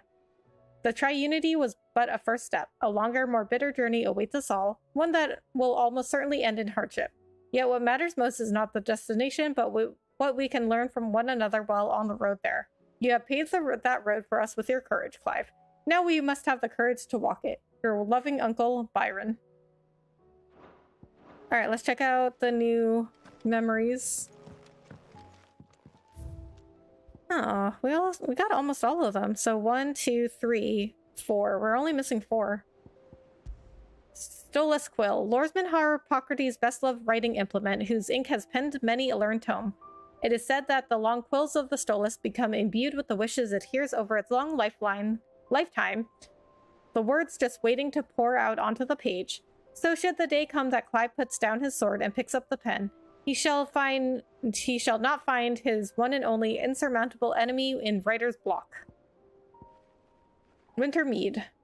Oh, wait a minute. You know what? I always read all of these things on the Wall of Memories, but I never actually look at the thing. Alright, so that's Cool Quill. Wintermead. A gift from Gav, this potent potable is made from honey collected in the Northern Territory's short summers and fermented slowly over the next 6 months. Despite an obvious inability to hold his drink, Gav has insisted that he be allowed to share the bottle when the time comes to crack the seal. Okay, so I am going to take a break, but once I am back, we are going to finish this side quest with Jill, and I think we're going to do these other side quests. There's only 2 other ones, and then we're going to do the rest of the marks on the mark board as well. So I will be right back.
Okay, we are back.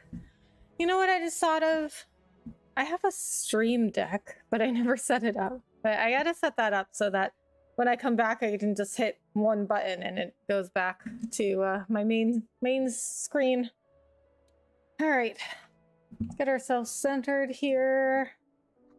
Not really centered. Nope, wrong way. Gotta go. Okay, yeah, I want us to go this way. Yes. Maybe a little bit more. Okay. All right. So Jill's side quest. So we gotta go to the backyard. Okay, so what I really want to forge is this. I want to forge this sword that's like supposed to be like the ultimate sword. Götterdämmerung. And I actually do have at least, I mean, I've got half the materials. I need more orichalcum and dark steel, which I'm not sure where to get those, but I mean, but doing the marks gives me a lot of these materials. So I'm gonna try and do more of the marks and see if they give me the materials. Is there out you need? I wish I could go up there with you. Doesn't seem right leaving everything up to you three. It's hardly everything. There's plenty that still needs to be done down here. Like seeing to our stores and keeping Karen safe. Only you can do that, Goots. And I will. I promise. I won't let Nian come to no harm no matter what. You can count on me. Just like we're all counting on you to come back safe and sound. So... Take care now. That means Torgal won't be with me? I did it, Sid. I made friends with all the animals in the hideaway. But you know what I'd really like? My own goblin. Or maybe what? an horrible or a bomb. Only if it was a big one. That or a bander curl, but not a cactuar. They're too prickly. I don't think we've seen cactuars in this game yet. Say what you will. Lady Karen has seen our shelves haven't gone bare. Yes, but how long will it last?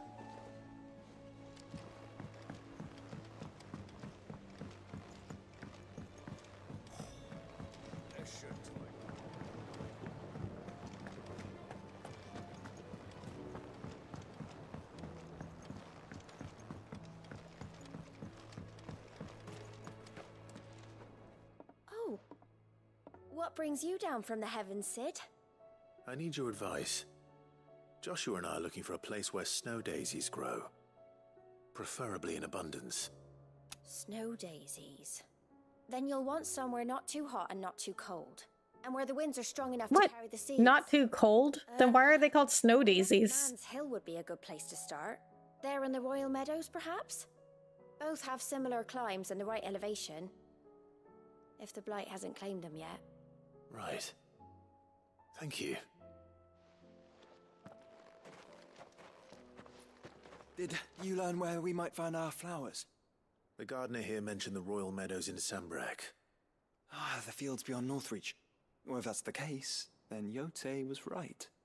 I recalled that she kept a record of our travels, you see. So I asked her if she'd perhaps noted anywhere that snow daisies grew, and she mentioned Oilefeist Bay. Whose shores border the meadows. Off we go then. What? She wrote down where a place they went to where snow daisies grew? The winds that blow It's like super detailed. From Oilefeist Bay are strong indeed. Strong enough for snow daisies, it seems. Snow daisies may be beautiful, but they are really quite deadly. I wouldn't recommend eating one. Okay, wasn't planning on it. How come you haven't finished it? Taking your time? Yeah, pretty much. There's just a bunch of side stuff I wanted to do and hunt board marks. Marble tendrils. After excising from the trunk, dry for 3 to 5 turns of the sun until brittle to the touch. Grind in mortar and add to warm coral milk to remedy gout, melancholy, and moon sickness. Caution recommended when harvesting as the host may grow disquieted. but this will probably be the last stream before I finish it. Like, next time I'm gonna finish it. So I'm at the point now where if I go on to the next part of the game, it's gonna be the point of no return. So I'm finishing up all the side stuff first. Oh, I can't talk to him over here? You needn't worry about the backyard, Sid. We're here, so you don't have to be. Alright, snow daisies in the Royal Meadows. Guess that would be over here.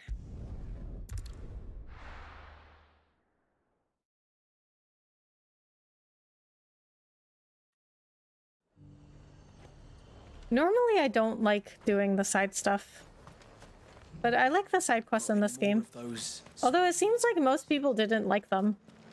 But I like them because, well, the thing is that, like, I really like some of them, but others are kind of like whatever. But the thing is, like, I never know what kind of cool rewards I might get out of a side quest. So I just keep doing them, like, just in case I get something cool or some cool scene or something. But I really like the side quests that have to do with the important NPCs like Jill or Joshua or Gav or Torgal. Because you get to learn a lot more about them. Oh, this is completely the wrong way.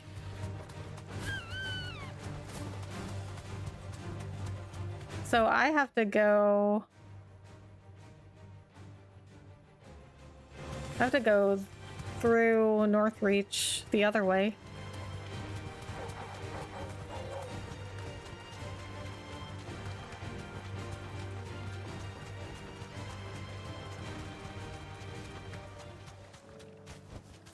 Be safe.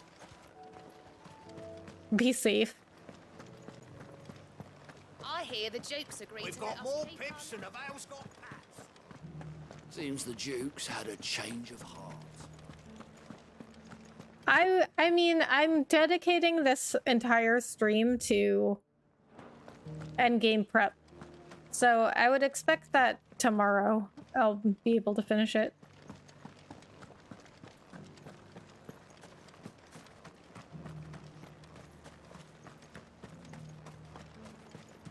Those things didn't fight like men. If we're to be ready for them next time... Cynical soldier. Agreed. I'll start preparing a new training regimen. New recruit? What? Why is a new recruit doing the training, like doing the training plan? Doesn't make any sense. Alright, now we get back on the chocobo. What does his whistles for the chocobo sound more like a cat call?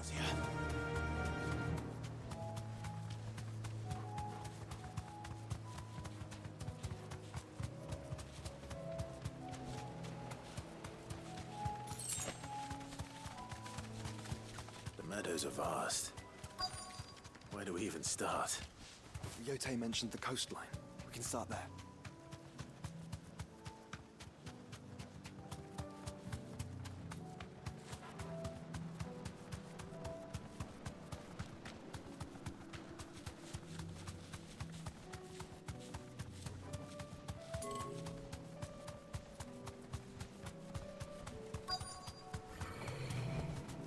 Straight home now. Oh, okay. Wait, who are we? Is this a mark? It is. Prince of Death. Okay, well, you know what? I was actually looking for this guy anyway. So this is fine.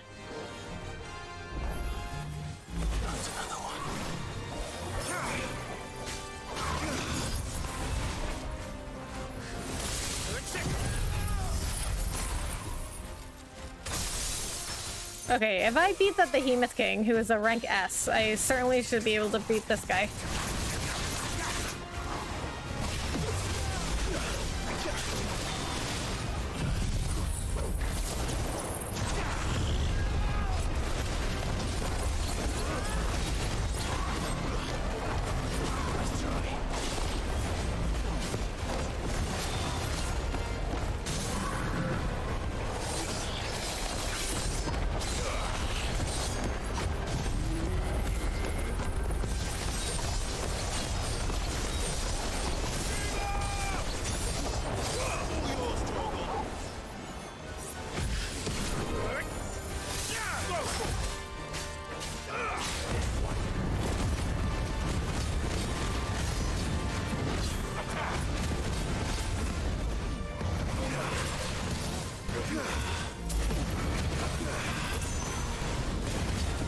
Okay, I really like this Shiva ability where I mean, I have it on auto dodge as long as the move is dodgeable, and it's like if I have I mean, I don't know if this is the ability exactly, but it didn't really tell me.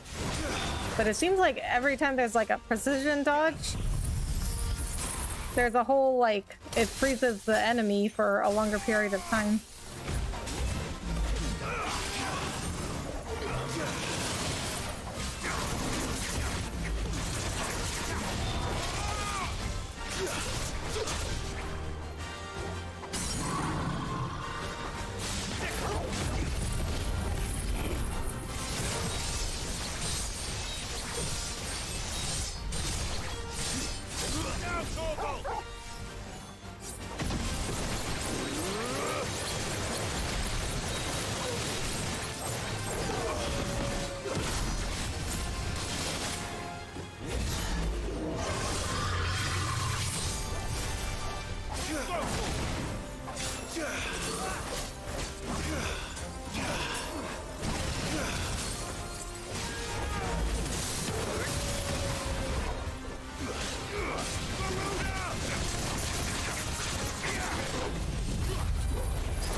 Okay, so, I mean, this is another mark down, which is good.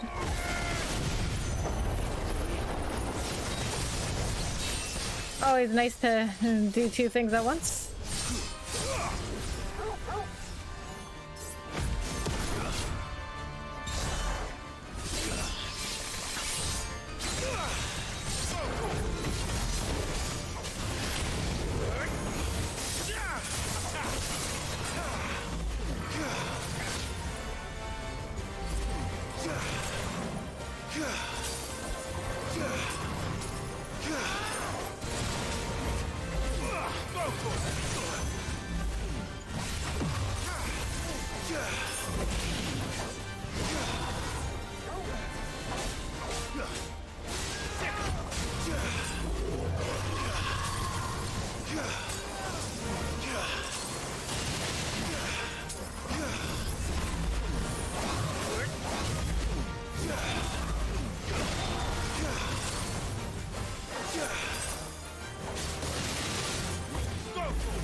He was a rank A, so I'm pretty sure that was who I was looking for.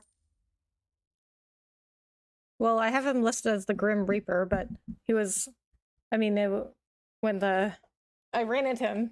Okay, what am I trying to say? When I ran into him, he was listed as the Prince of Death, so I'm pretty sure that's who I was looking for. Dark Steel. Extremely similar to iron, yet darker, harder, and heavier. Whatever fell magic's ultima employed in its creation, the metal has thus far proven impossible to reproduce. Obtained by defeating Thanatos or the Prince of Death. Okay, so I've gotten this before then, I think. I'm tired of these things.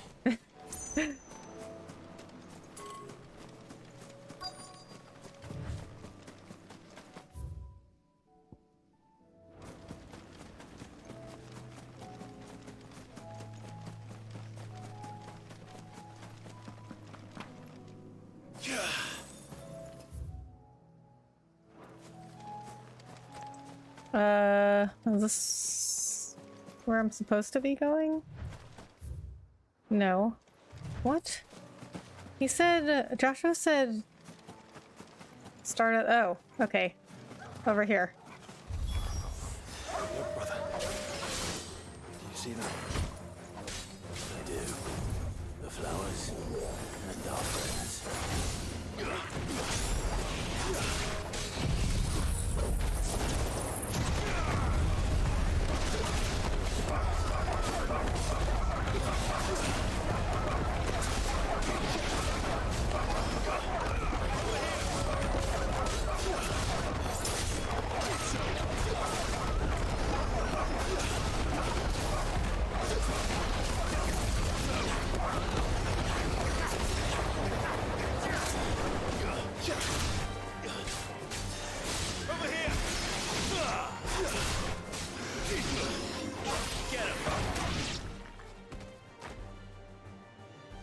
After the Prince of Death?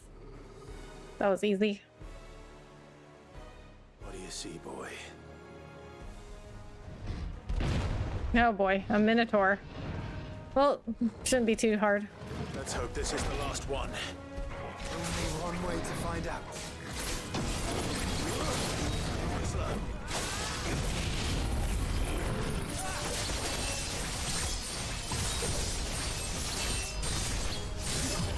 All yours, Torgal.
Still lurking, but get it, girl.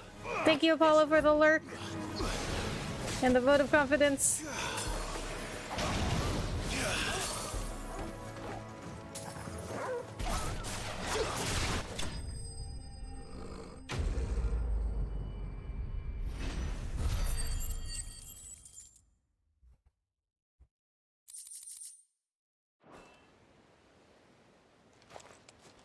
That was harder than I expected. Alright, so I haven't checked my abilities in a while, so I'm sure I can upgrade something. These are snow daisies. Found her. It was worth it. They're huge. They're beautiful. Do you think Jill will like them? She better. She'll love You know what we had to go through to find these? Come on. Let's go. They're pretty.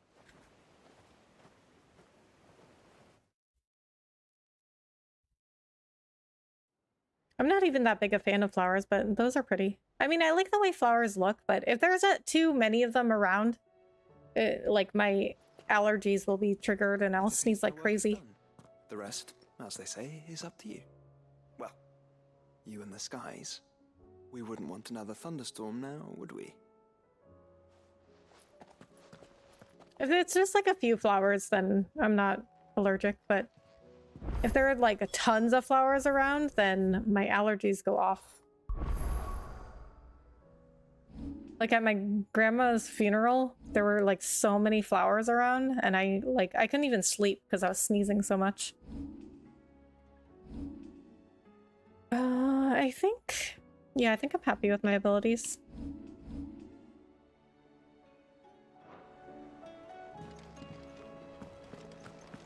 Okay, so I'm gonna check the hunt board because I'm pretty sure the Prince of Darkness was that Grim Reaper.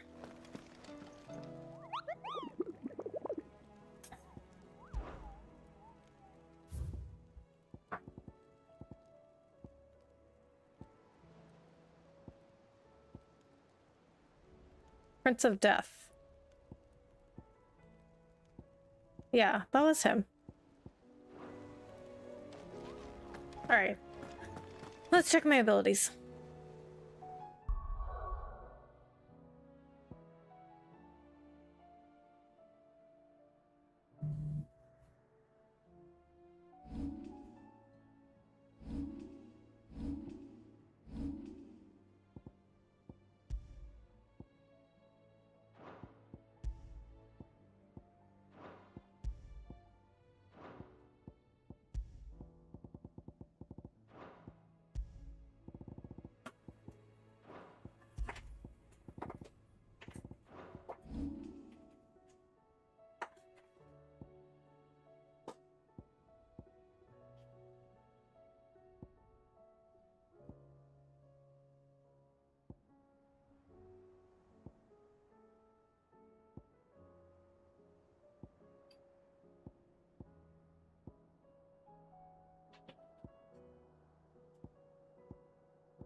Okay, so Cold Snap has been mastered, so that means...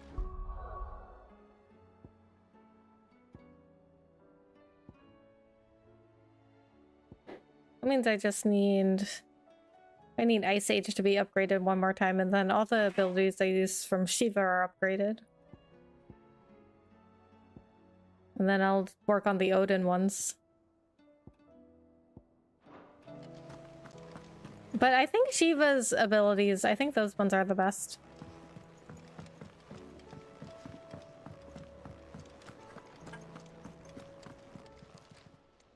Clive, if you're gonna buy something, be quick about it.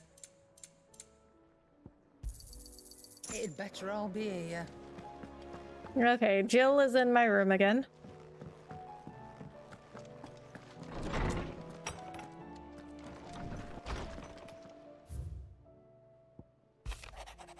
Ifrit. Before we depart, Ifrit, you have my sincerest gratitude for reuniting me with Master Harpocrates, that I might embark upon this most important of journeys, my heart free of regret. Though in these past few moons, I have come to realize that the longer I spend in the company of you and your brother, the deeper I find myself in your debt. We must simply see to the menace that is Ultima, if not to save the world, to save me from an eternity of recompense. Dion. A hideaway welcome. Edda seems fond of the silver bow we gave her, so much so she's been taking to setting it atop her belly as she rests. To hear her tell it, the rascal kicks something fierce when she does too. Sounds like we've another fighter on our hands, and none too soon. I can hardly wait. I think that's supposed to say hardly, right? I can hardly wait to teach our newest little cursebreaker everything I know. Though I suppose we can all celebrate first. No need to get ahead of ourselves now. Gav. Safe returns. Thank you, Clive, for ever indulging the whims of this doddering old soul. I'm ashamed that for far too many years I allowed stubbornness and fear to keep me from something so simple as letting a friend know how proud I was of him. Aww. Your intervention has lifted a heavy pall from my heart. Perhaps upon your triumphant return from the skies, you might be inclined to set the page to that quill I gifted you. There are many of us who would hear a first-hand account of your time with the Holy Prince, myself included. Harpocrates II. He's Harpocrates II? I'm sure there was some explanation for that, but I can't remember. Jill, there's something I'd like to show you. There is? And where might this something be? It's, not here. Now, I know this is sudden, but how would you fancy a trip to Oriflamme? She still has that glove on, so I wonder if she's still got the crystal curse on her hand. But she didn't have it in that scene where she and Clive were naked. There are so many. This is what you wanted to show me? Yeah. I don't know what to say. You don't need to say anything. The smile on your face is enough. We've been worried about you. Joshua and I. Do you remember when I took you to Man's Hill? Or tried to? How could I forget? You saw me crying and thought a change of scenery might lift my spirits.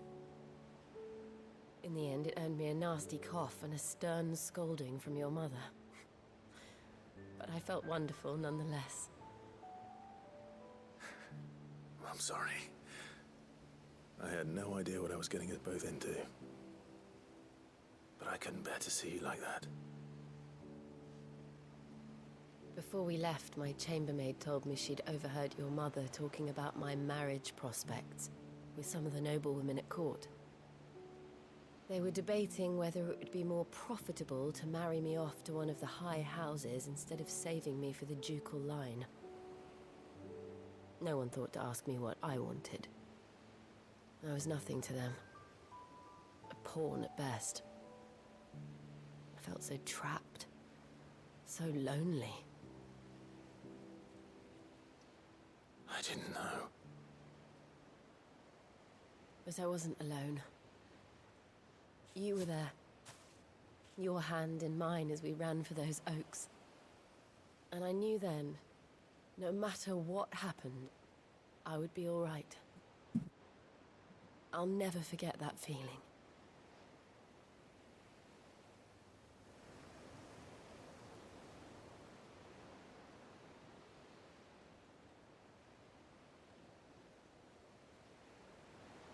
She's picking the flowers? Are you not supposed to do that? Oh, she made a little flower crown. Camp, the morning after the storm. Do you know what I did? What did you do? No? What? I slipped away from my governess to climb the tor. And from there I saw a sea of petals, all reaching for the sun. And I realized that no matter how terrible the night, dawn would always come.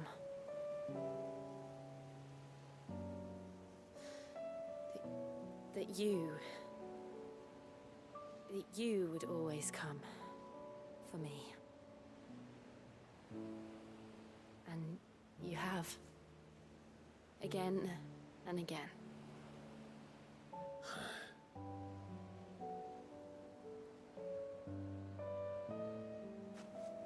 Where do you see us? When all this is over? Assuming we're both still alive? Don't know.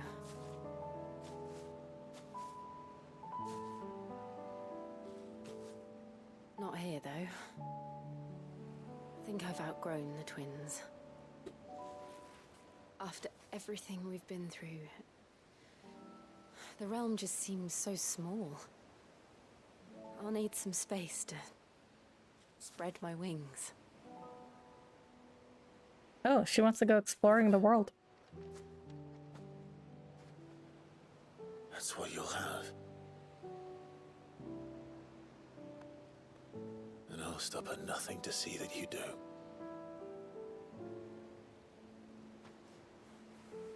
Aw. See, you wouldn't get this scene if you didn't do the side quest. I never was much good at garlands. But it'll have to do. Looks pretty good to me. I'll treasure it forever.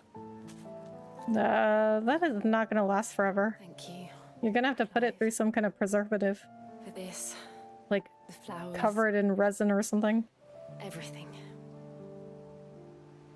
It's exactly what I needed. You are my treasure.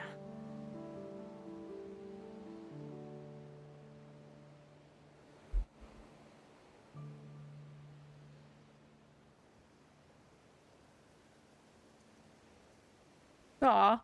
You know, Final Fantasy normally is not very big on the romance. I think FF10 was probably like the most romantic story. Maybe FF8, but FF8 was extremely confusing. Probably be getting back. I expect the others are wondering where we are. You're right. Why would they? There's still much to do. And we'll do it together. What? She hasn't been doing anything with us for a long time.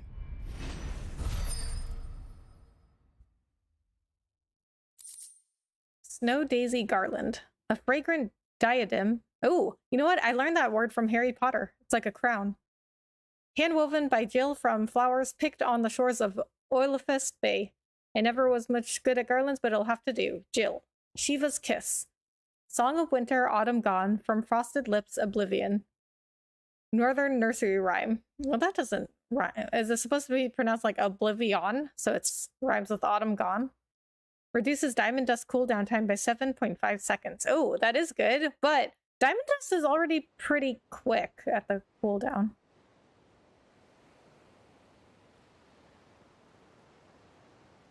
So not romantic? What, this game? Jill has joined Clive's party and will remain with him until departing for Origin. Oh! I mean, this game is not... No, it's not very romantic. But it is more romantic than most of the Final Fantasies, which is saying a lot, because most of the Final Fantasies don't have any romance at all. I had never even... There was not even a kiss in any of the games until FF10. In FF8, there was a romance, but they never showed Squall and Renoa kissing. And then also, that game was just really confusing. Okay, so since we're in Sandbreck, there is another mark.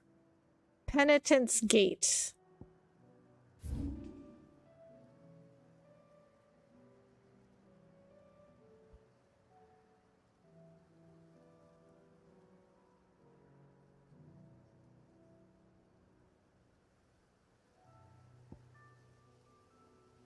Well, there's Svarog.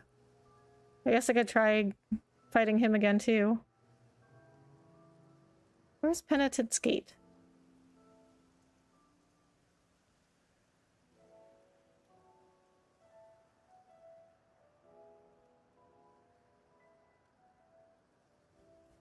Alright, I'm just gonna look this up then. Okay, the Knight.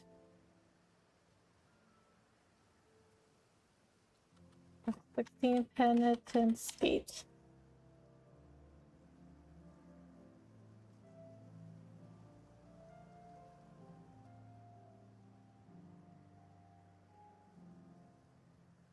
Okay, right.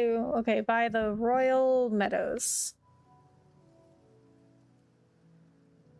Oh, there it is. Penitent's Gate. Oh, we're actually pretty close.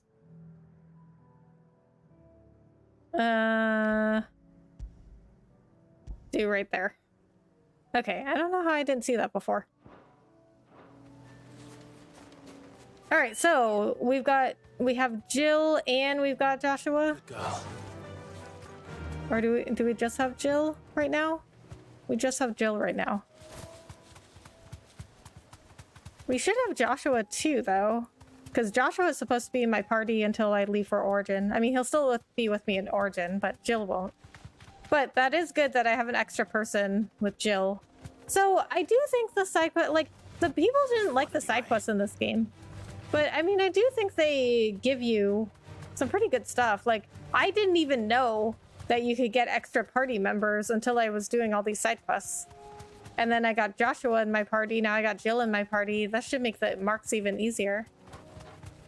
I'm level 47. Okay, so Svarog was level 50.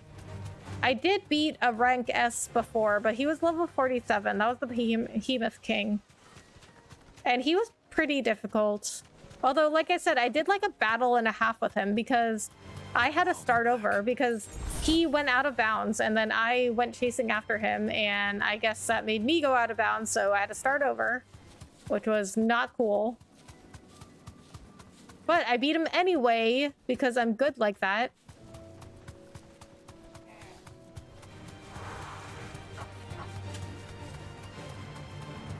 But he was level 47, so I'm not sure how I would fare against a level 50.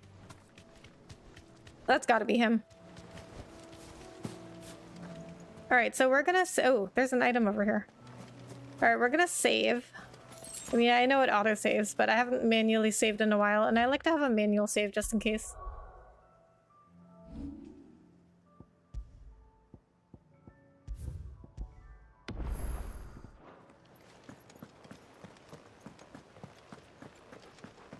That's definitely him. He's the only one here. Knight of the Splendid Heart. You a boss. Thank you, Miss Jelly. I appreciate that.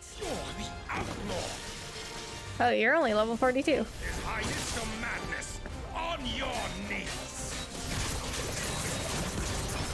He hasn't heard. Doesn't look like he's willing to listen.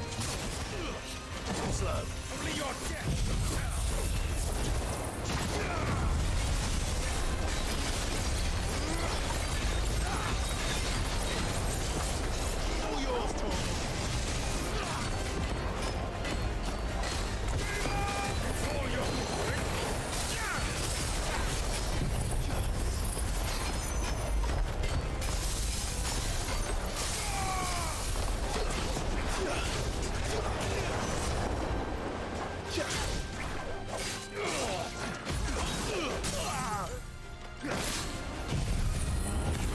Do I only have Jill and Torgal? I should have Joshua too.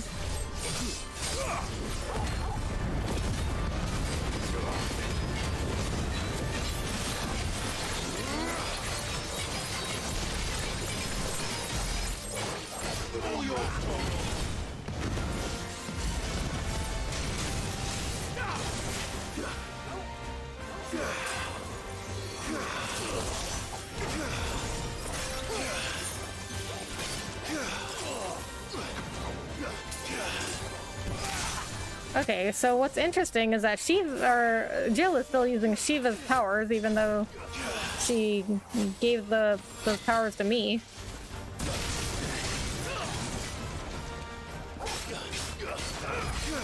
Pay with your life.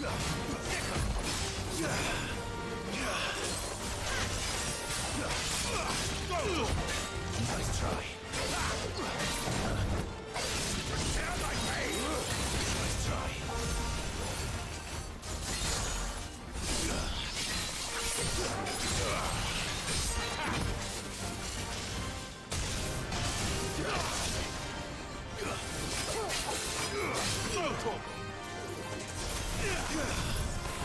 Glad you're here.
awakened wind!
Okay, so that's another markdown. So that's 2 rank A's I was tracking. Oh, I was in Waloed. I don't think I got the Banshee, though. Damn it.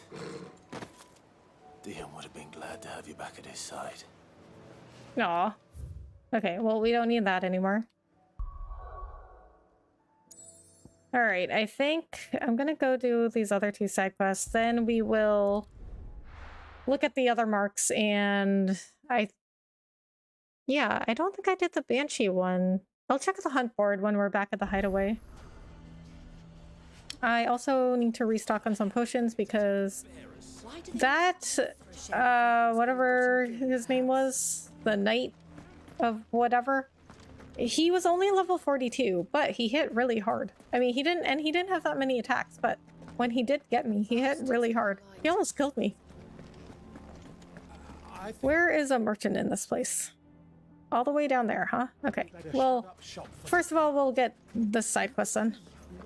And then we'll go down there. Lubor's still here. Oh, he was supposed to leave a long time ago. Here to help me pack? Thanks, but I'll be traveling light. I'm almost finished already, in fact. You're really going to go through with this, then? I am. But before I go, there is one small issue I'd like your assistance with. Yeah, of course. Well, 2, in fact. If it's within my power to help you, I will. It's the children. I refuse to let them share in my disgrace. And if I leave them here, they surely will. Our friendship would see them ostracized forever. But I can't take them with me either. I can think of only one place where they are certain to be safe, and provided for, and loved. The hideaway. Aw. Take the children to the hideaway. Yeah. We can't just leave them to fend to them for themselves. Children would be more than welcome. Thank you, Clive. I will not forget this. Lubor, are you still here? What is it, Ferda? You look pale. There's been a flood in the Velcroy, a damn big one. The League of Outlaws encampment was completely submerged in ether. What? Every last one of the bastards has turned, and they're headed this way. Bandits are one thing, but Akashic bandits are quite another. The town guard won't stand a chance against them. Convenient, since I'm here. There's no time to lose. Ferda, gather the men. So, what I've learned in this game is that when they say flood, they don't mean like a water flood. They mean an ether flood. Yes, my lord. Clive. I guess they don't have water floods in this game. For now, I need you to find Conrad and Natalie. Tell them to prepare for a full and immediate evacuation. Understood. I'll do what I can to convince everyone else. Wish me luck. Evacuation? So if I never started the side quest, everybody would still just be living here, not evacuating, living their best life. Hey Rebecca, how are you doing? Hey Mega Man, I'm good, how are you? Thanks for coming in. Oh, there's Joshua now. What's an Akashi? Lubor told me they're like people, but even meaner and scarier. Okay, so first we gotta restock on potions, so we're gonna go down this way. What's Lubor raving about now?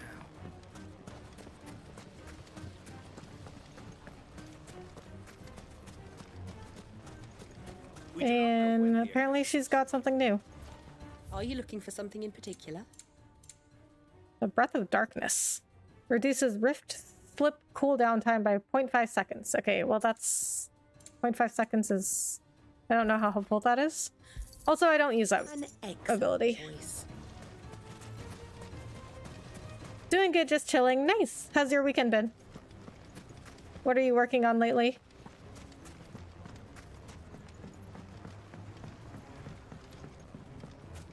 Alright, hopefully this quest ends up in everybody being able to come back here. Because some of these side quests, you know, some of them don't have happy endings. And it's like, if you had never started that side quest, everyone would just be living their best life. Ah, it's you. What do you want, Lord Underhill? To pass on an important message. There's been an ether flood out in the Velcroy. The camp where the so-called League of Outlaws were gathering has been swallowed. They're no longer just bandits. They're Akashic now, and they could be here at any moment. You need to begin preparing for a full-scale evacuation right away. Oh, do we? And who was it who gave you this disturbing news, might I ask? Lubor, perhaps? The man spreading the same poison out in the square as we speak. You may believe his lies, my lord, but we know better. But why would he lie about something like this? Some twisted attempt at revenge, perhaps. If he had not been unmasked, he may well have been elected our leader. A great honor for one of his kind. One he might well feel aggrieved at having been denied. Lord Underhill, forgive me, but it has become all too evident where your sympathies lie. Lubor cannot be trusted. I mean, how much revenge can he get if he just tells them a bunch of Akashic is coming and then they don't show up? For the sake of your people, ask That doesn't really hurt them. if there is any chance that this is true. There isn't. You can be certain of that. Now be off with you. I mean, it's like police getting a fake call. They have to investigate it anyway, just in case. Because, like, what? No use. Words will not move them. Then we must find another way to ensure Dalamel's survival. Oh. Let's speak to Lord Ferda. Oh, they have lines here. That's very interesting because they don't have to be in your party. My weekend has been good, just been taking the time to look up some different YouTube tips and stuff. Nice. Did you learn anything good? Enough of your nonsense, Lord Underhill. Leave us be.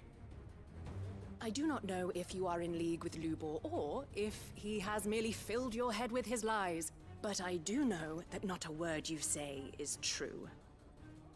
Okay, so this is like the police getting a call that, like, maybe it's fake, maybe it's not. Like, you know, they get a call about something, somebody tells them it's fake. Even if it is, they still have to investigate just in case. Like, what is the harm? Like, what? I just don't see what the damage Lubor could do by claiming there's a bunch of Akashic coming and there's not. Okay, so everybody evacuates and then what? They find out it's fake and they all come back? What commotion is this, I asked myself. A sudden stampede of customers towards my humble stall? No, it was a stampede of customers away from Lubor's.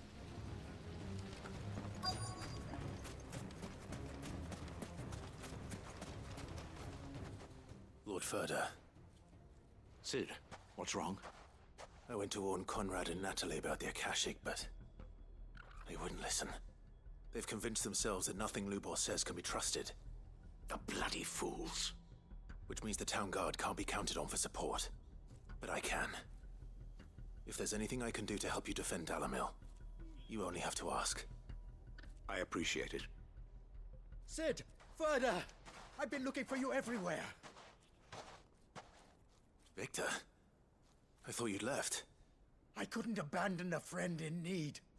And Lubor is in need at this very moment. Come quickly.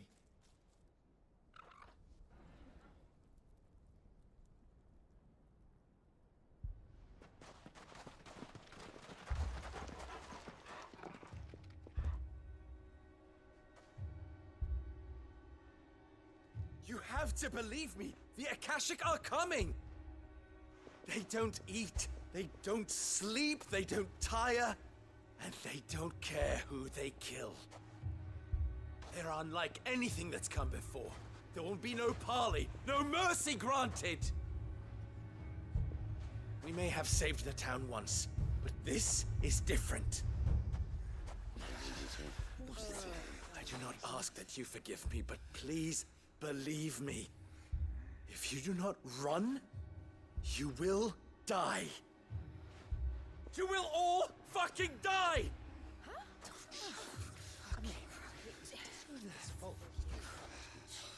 You'd like that, wouldn't you, bearer? Yeah, with us out of the way, your kind will be free to claim Dalamil for yourselves. You should run!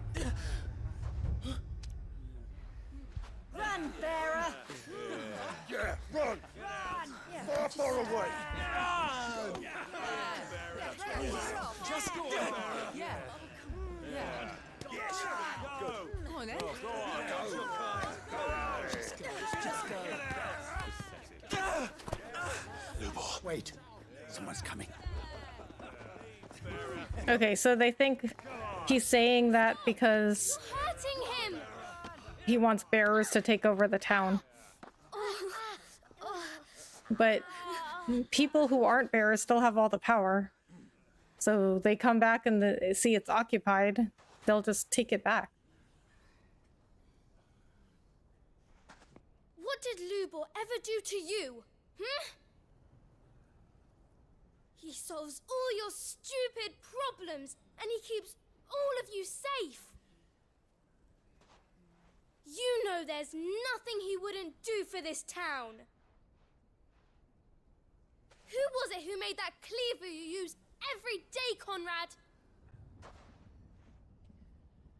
And what about your counting table, Natalie? Who fixed that? Oh boy. Imagine being put in your place by two, like, what are they? Like 8-year-olds?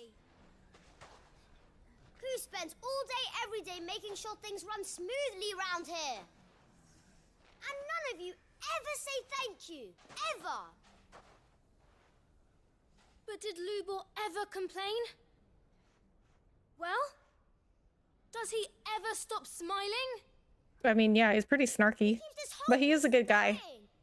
And you act like it doesn't even exist.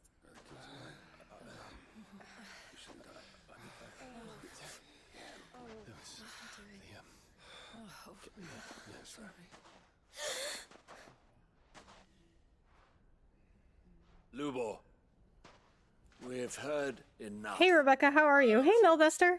I'm good, how are you? We will not run. Thanks for coming in. Town guard. Welcome to the second partner stream. It is sworn to protect. And I will not give up for lost the stores that we labored so hard to fill. Yeah, a little just trying to get better at reading my analytics to see what else I can make for my audience. Nice, that's good. So tell us, how do you propose we deal with these Akashic of yours? I'm glad that you're looking at your analytics, because that even that is just a big first step. Run, but we will. Because most people won't even look. All right, then. Especially within the streaming community, there's this whole... A lot of people will keep promoting this idea of like, oh, don't look at the numbers. The numbers don't matter. Yes, they do. Around if you don't want to die. You gotta look at your analytics and your numbers. You just don't let them define you, which is very hard to do as a new creator. But I think it's, I don't know if you can just not let them matter. Like, I think you have to train yourself out of it. I think it's something everybody has to go through. The situation. The ether flood occurred near the village of Cheratina, deep in the Velcroy. The place had been abandoned for years, until the League of Outlaws decided to make it their base of operations. Now they're all turned, and if the scouts' reports are correct, heading in this direction.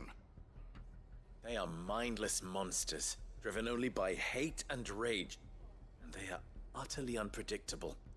With the bandits, Just on Cordelian in Rift Apart, I got the cold snap with Ratchet and the planet is snowing. I finished Torin 4 planet. Nice. It has ever faced on its hands. The town guard will muster at Congratulations on making partner, Rebecca. Oh, thank you, Francisco. I really appreciate that. Forces will provide men to serve as scouts and messengers, ready to spread word of the size and nature of the Akashic Force as soon as it is spotted. And as soon as it has been, we will converge on its position and see that it is driven back from Dalamil at all costs. Conrad, can I count on the support of the town guard? Always. I leave the selection and coordination of the messengers in your hands, Victor. And the command of our men in yours, Ferda. If you would both be so kind. Consider it done. As you wish. Natalie, I would ask that you and your people have the townsfolk barricade themselves inside the bathhouse. And tell the merchant not to waste time securing anything beside the essentials.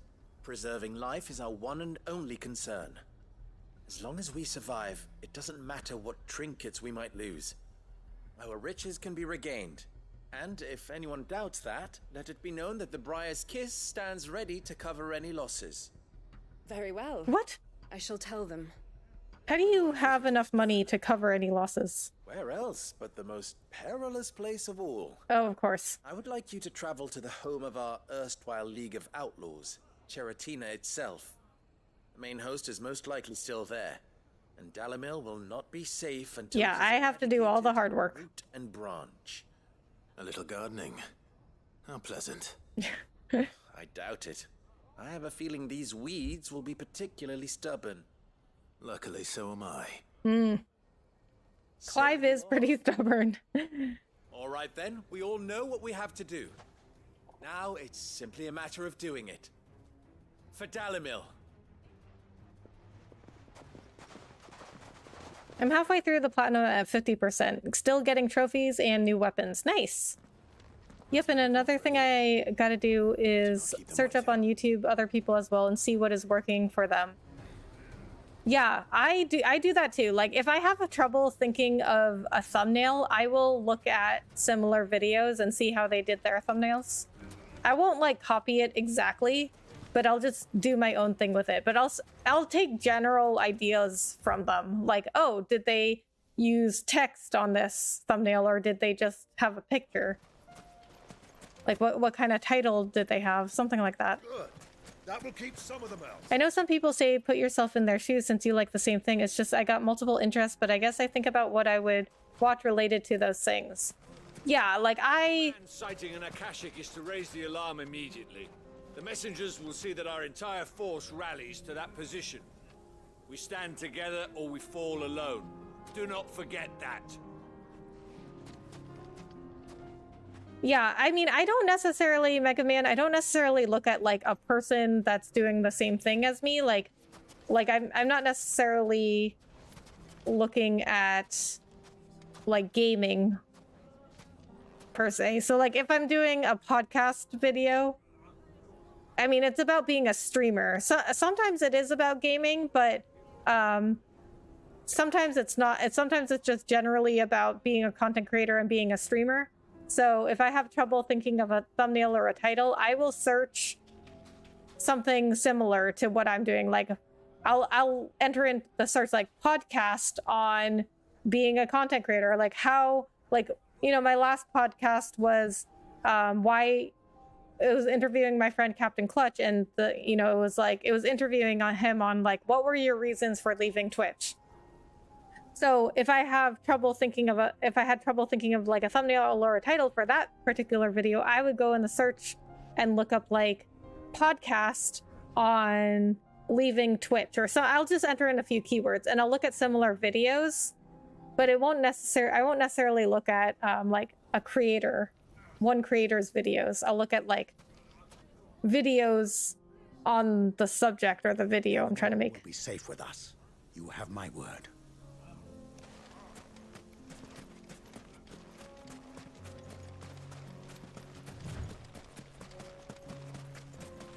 One big thing I learned, Mega Man, is that you don't necessarily have to have text in your thumbnail. Like sometimes you just need a picture to convey what you're trying to say, and then the title will add to it.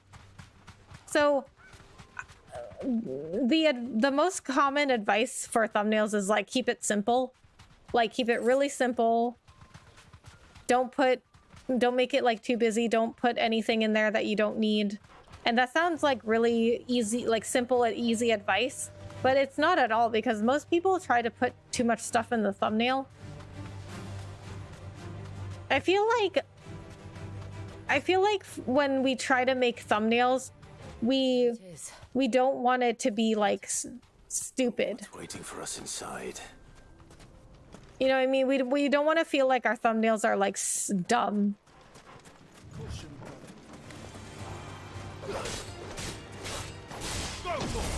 Oh, I don't know if I'm supposed to fight these guys. So we try to put all this like stuff in the thumbnail because we're like, well, nobody could possibly know what this video is about if I don't put this in the thumbnail.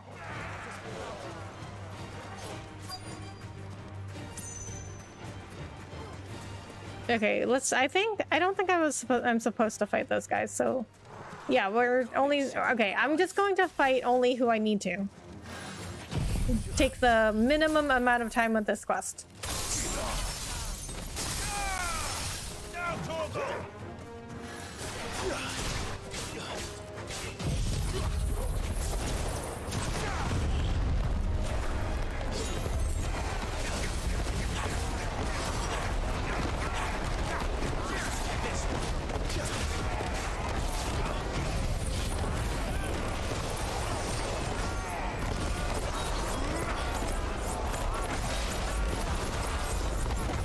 I like how when I do the aerial blast, you can't really see anything.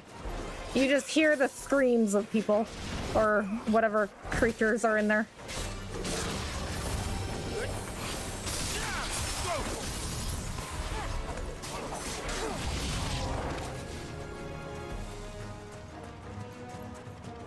Oh, Torgo's already going over there.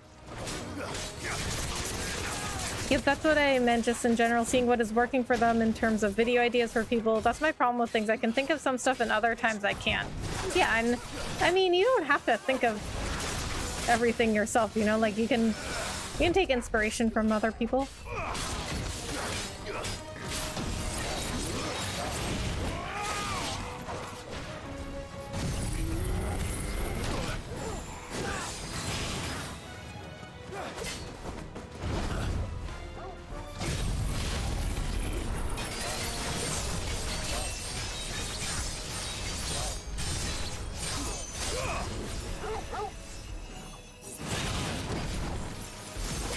There's a lot of advice out there, a lot of really good advice. It's just that most people don't bother to take it, or they want a shortcut. And it really doesn't help that people perpetuate this idea of like, oh, well, you just have to get lucky, or you just have to know somebody else that's big, and then, you know, just get in on with them, like just ride with them to success. I find that kind of idea is less within, like, if you're a content creator, like doing edited content and videos. It's more so within the live streaming community. Because when you're a live streamer, you're talking to people in real time, right? And it's more of like a personal relationship than another content creator would have with their community. So there's like, people are always perpetuating this idea of like, oh, I'm just a regular person. I'm just a regular person who just hit go live one day and people just came to me and I didn't do anything special. I'm just an average person just like you. And I don't even know why people come to watch me. I just play games and people just give me money. And so people think that's what it's like. Like, people think they just have to go play some games on stream and people will just pay them for it. And they don't offer anything unique or special. Or they don't even like talk to people. Or they're like not that interesting, or like, I don't know. I mean, people think they deserve to be paid just because they went on stream and played games.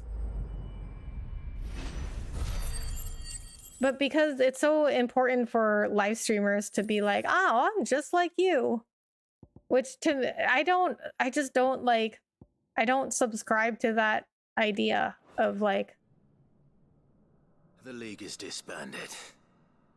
like there's a reason that people watch streamers.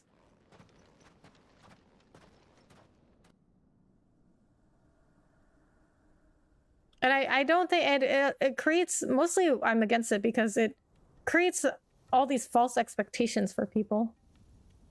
Where they're like, well, how come I'm not growing? Because I hit go live and I'm live like every night playing games. Able to find have been dealt with. Seems that might be the last of them. Last of them here, perhaps. Lubor, Sir Clive has returned.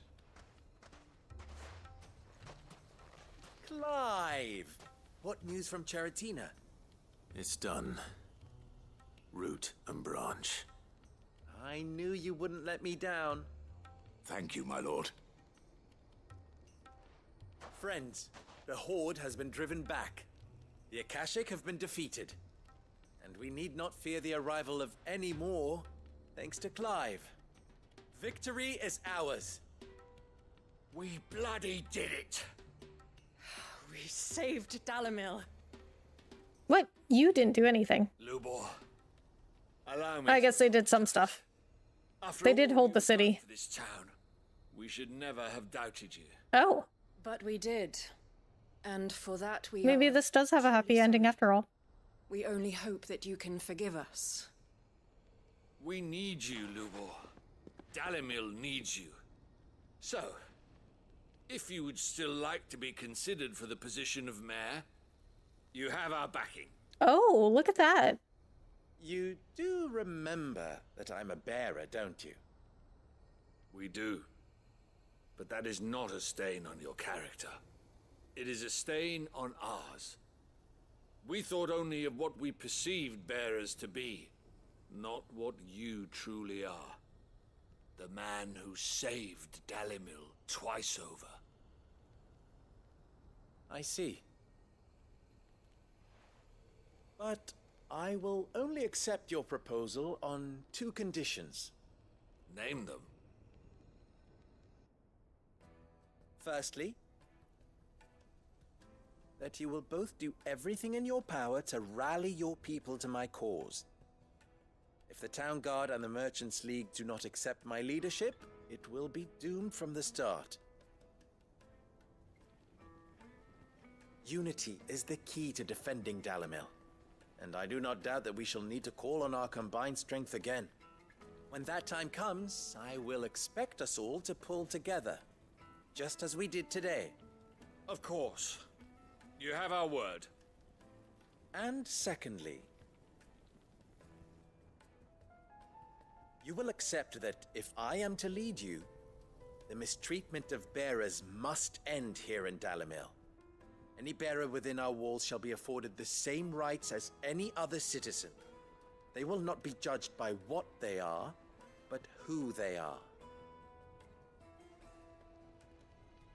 As we failed to do, and came so close to losing everything. We agree to your conditions. And we have only one in return. That you continue to work for the good of Dalamil, as you always have. Condition accepted. Well then, it seems my mayorship is all but confirmed. Do I get some sort of special hat?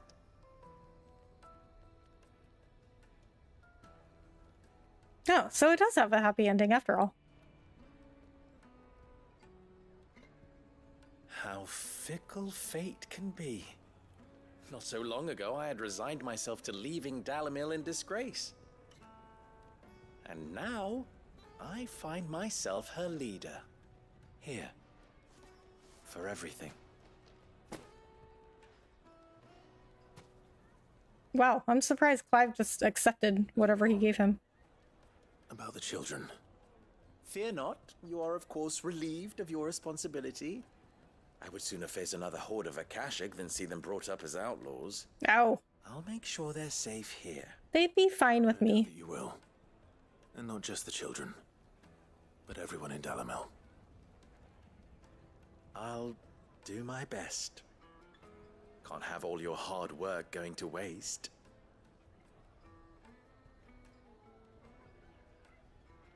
Yep, everyone has their own thing they bring, whether it be personality, knowledge about something, or just being entertaining and working on stuff behind the scenes. Yeah, exactly.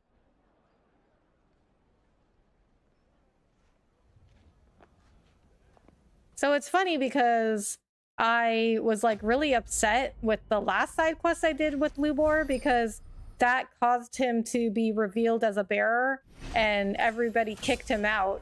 And so he started packing to leave. And then, you know, when we found him in this quest, he was getting ready to leave. But then now he's allowed to stay. So I was like really upset because I was like, man, if I never started that side quest, Lubor still would have been living in Dalamil. Still, you know, not revealed as a bearer. He'd be living his best life. But now he has to leave. And then now I did this side quest. And now he's got a happy ending after all. Reduces impulse cooldown time by 2 seconds. The emblem of the Briar's Kiss, pride of Dalamil. The forge is almost as popular with traveling merchants as the trading post's famous healing baths, where the weary can soak away their saddle sores on the way to Drake's Fang.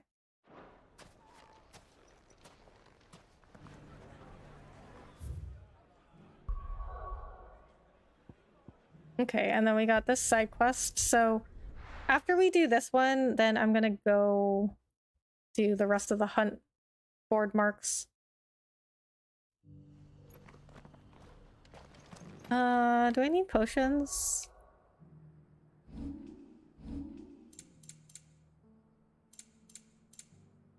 I need 1 potion. Welcome, welcome. Of course.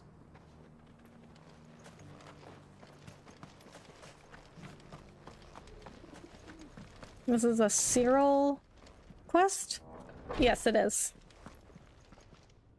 Lord Marquis, if you have a moment. What is it, Cyril? One of our brethren lately journeyed across the strait in order to pursue a new avenue of inquiry in our ongoing investigation. He sent an owl some while ago, but we have heard naught from him since. Was he surveying another fallen ruin? No. The object of his study was a savior cult that has arisen in Ash in recent years. We believe it may have some connection to the Circle of Malleus, an ancient religion that worshipped Ultima as its god. By gaining an understanding of this new faith, we hoped to learn more of the Circle's original beliefs. And so you sent one of your brothers to Ash, a continent teeming with orcs and Akashic. Fully cognizant of the risks, yes. I entrusted the mission to one of the most able of our order, the Third Chair, a master of the arts of combat and survival both. Though he has been silent for some days now, I have thus far refrained from sending any others in search of him, lest they be lost in turn. Yet, it seemed only right to inform you of the situation, given your unique experience of the perils of Ash. For as you so earnestly advised me, it would not do to abandon a man to his fate, when he might yet be saved. It would not. But Ash is a big place. Can you be any more specific? Perhaps. The last owl I received from him mentioned a village where he had heard the cult were wont to assemble. Mickleburg was its name. It lies in the southern reaches of Waloed. If aught ill befell him, I expect it did so there. Right. I'll see what I can do. You are much too kind, my lord. Go then, with my hopes, and may the Firebird's flame ever burn in your heart.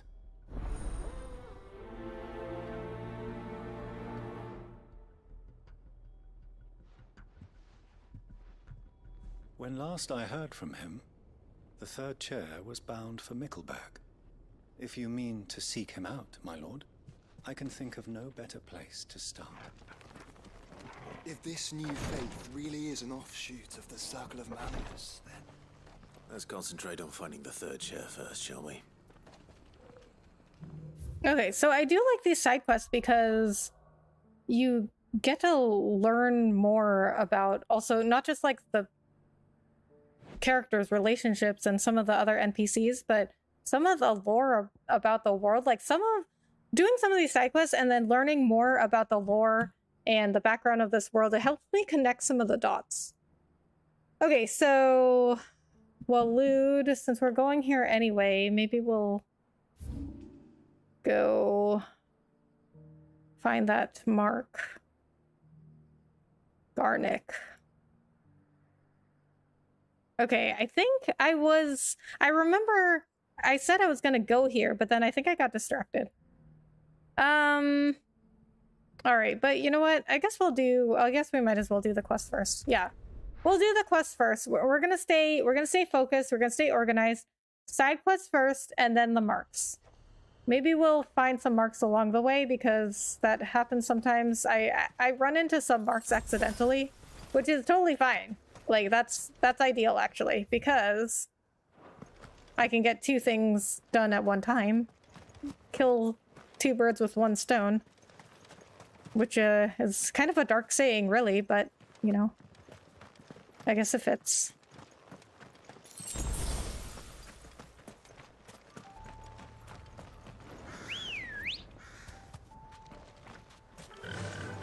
Fly, Ambrosia.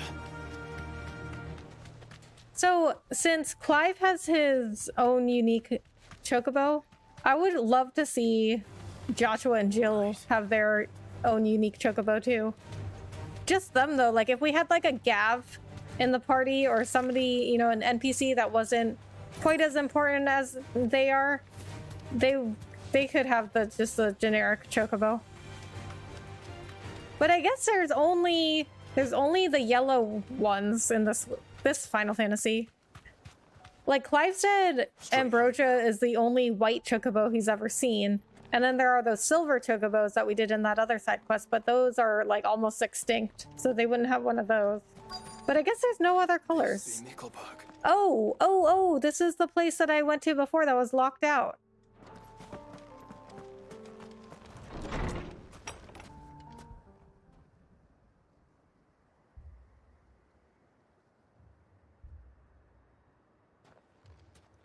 These people aren't turned.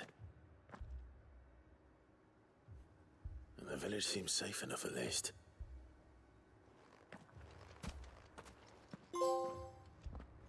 Kirby Rossfield? What is that trophy? What is going on here? Ah, did you too heed the call? Heed the call? No, I came here looking for someone. To be honest, I wasn't sure I'd find him here. Let alone all of you. Is that so? What are you doing here? Is this where you live? It is my home. The others, they heeded the call. You keep saying that. What do you mean? They came here to perform the rite, just as King Barnabas instructed. This village is their altar, where they shall cast their shoals upon the gentle... He said shoals, not souls. Give themselves to the Lord. He kind of has a lisp. Themselves. Oh, Lord, cleanse us of our sins. Let us be reborn in your loving arms. Free us from the torment of this mortal realm. They want to be saved. Forgive me, but did another foreigner like me come here? He was probably wearing a cowl. You mean the traveler from Stone? Yes. He's staying at my house, toward the rear of the village. Thank you. If you don't mind, I'll go and greet him. They seek the same salvation Barnabas did. Bring us salvation. At least the third chair still lives. Let's go and find him. Your friend with the cowl has been staying with me. Please, make yourself at home too, traveler. He's been staying there?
Excuse me.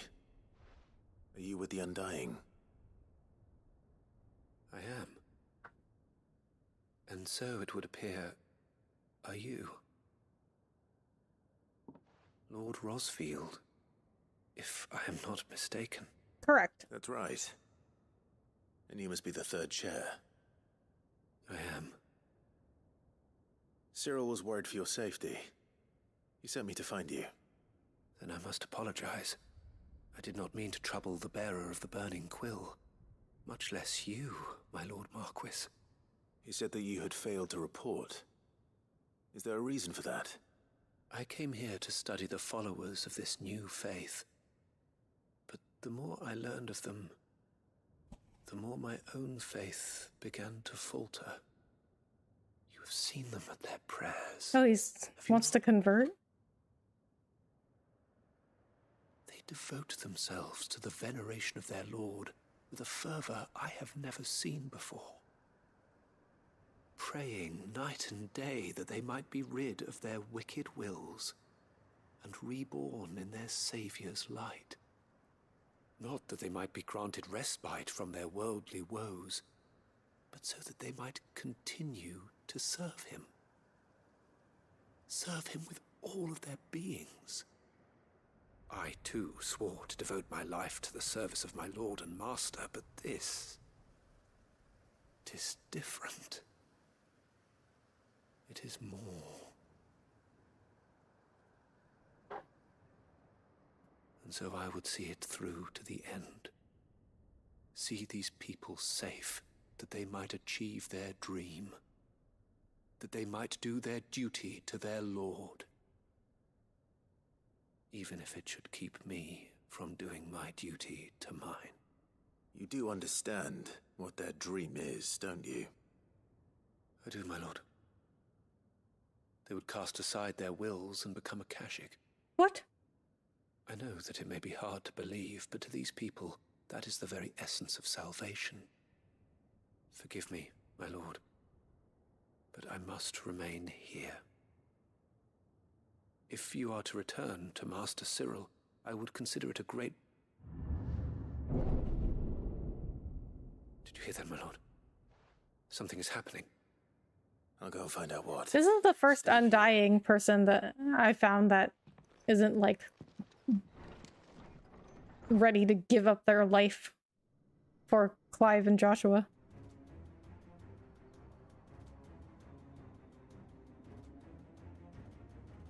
Beneath the flood. Oh no. Well, Must be something I can do. this is what they wanted. Echoes as well. Found her.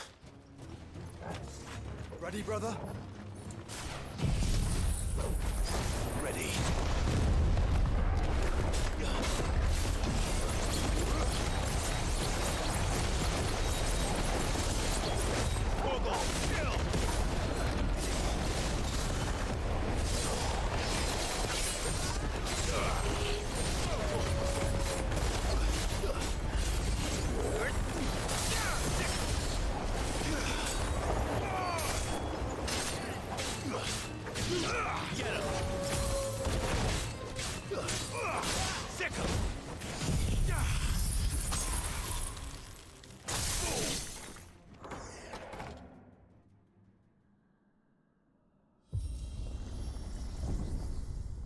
What now? What is that? Super secret platform. Oh, okay. No, that's fine. Everything's fine. This is cool. We meet again. What? We do? Who is this? Titus? I've killed your kind before. I don't remember this. Of course, I've bought a lot of stuff in this game, so that doesn't mean much.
Oh, you know what I just thought of? So, in the game they explain that once Clive takes somebody else's icon, then they can't turn into their icon anymore. Or, well, not necessarily that they can't, but their icon just won't obey them necessarily anymore.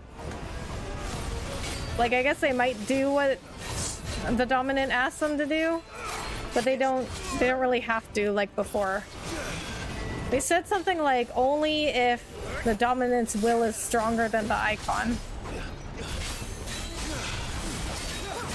But Clive has Phoenix's powers, but Joshua can still turn into the Phoenix.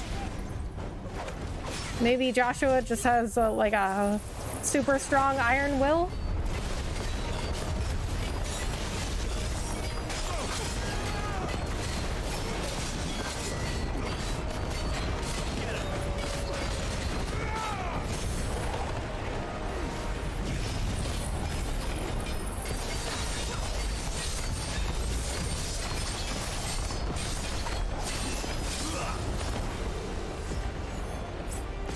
Also, it kind of bothers me that Clive is the only person that can use multiple icons. Like, he's special that way, right? Because I was wondering that, actually. I was wondering about that. Because I was wondering why Ultima wanted Clive specifically. And I was like, oh, maybe it's because he can use multiple icons. Maybe that's why he's special. But I wasn't sure because nobody said anything about it. But if that's so unique, then how come nobody ever said anything? And then it was only mentioned one time when Jill said exactly the same thing I said. She was like, oh, maybe Ultima, like, she was like, Ultima must want you because you're special, because you can use all the icons.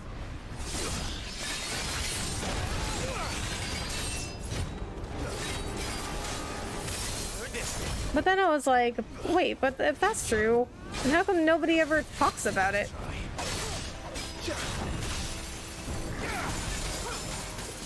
Like, nobody ever has mentioned, like, hey, Clive, it's so weird that you can use all of the icons. Like, how'd you learn how to do that?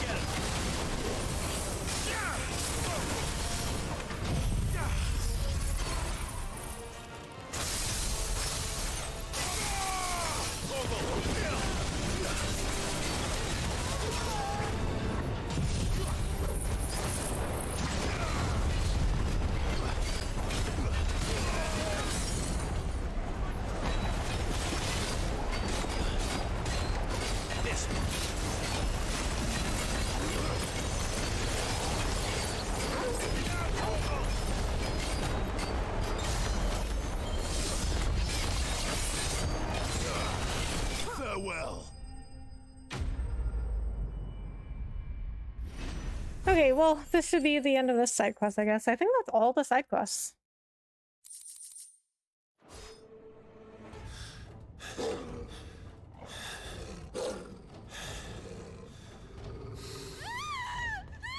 Oh, maybe not the end. That looks like the sword from Halo. The energy sword.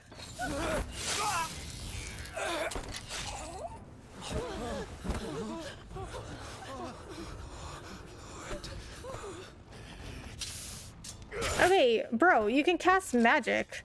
He did not need to die. You could have cast the spell from where you were. Don't you die.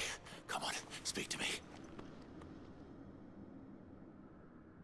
I had to save them, that they might have a chance to find true salvation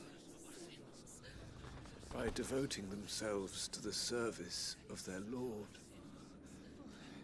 Clive, he did not need to die. You just killed a guy. When the Undying plucked me... Or Torgal could have done it. He can run really fast. And gave me a cause to believe. So you could have told Torgal to go attack that thing. To serve was everything to me. And I would not deny them that fulfillment. Even if they must become a Kashik in order to achieve it. Forgive me, my Lord Marquis. I did not mean to trouble you with this. My findings. Could you deliver them to Master Cyril for me? Of course. Your duty will be done.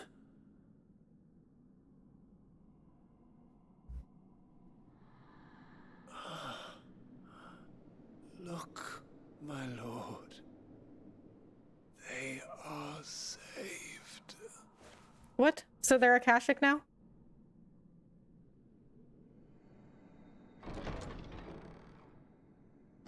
Yep. This was a weird side quest.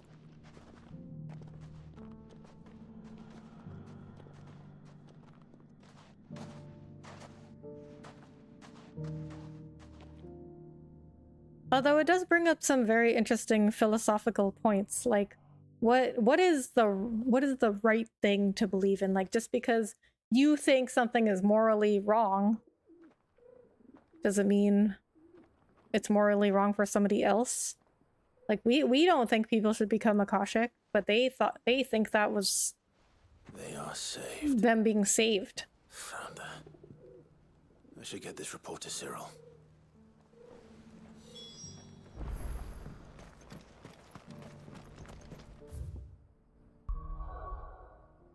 I mean, but I do think that if you're hurting somebody, harming people or yourself, I do think that's kind of like a universal moral wrong.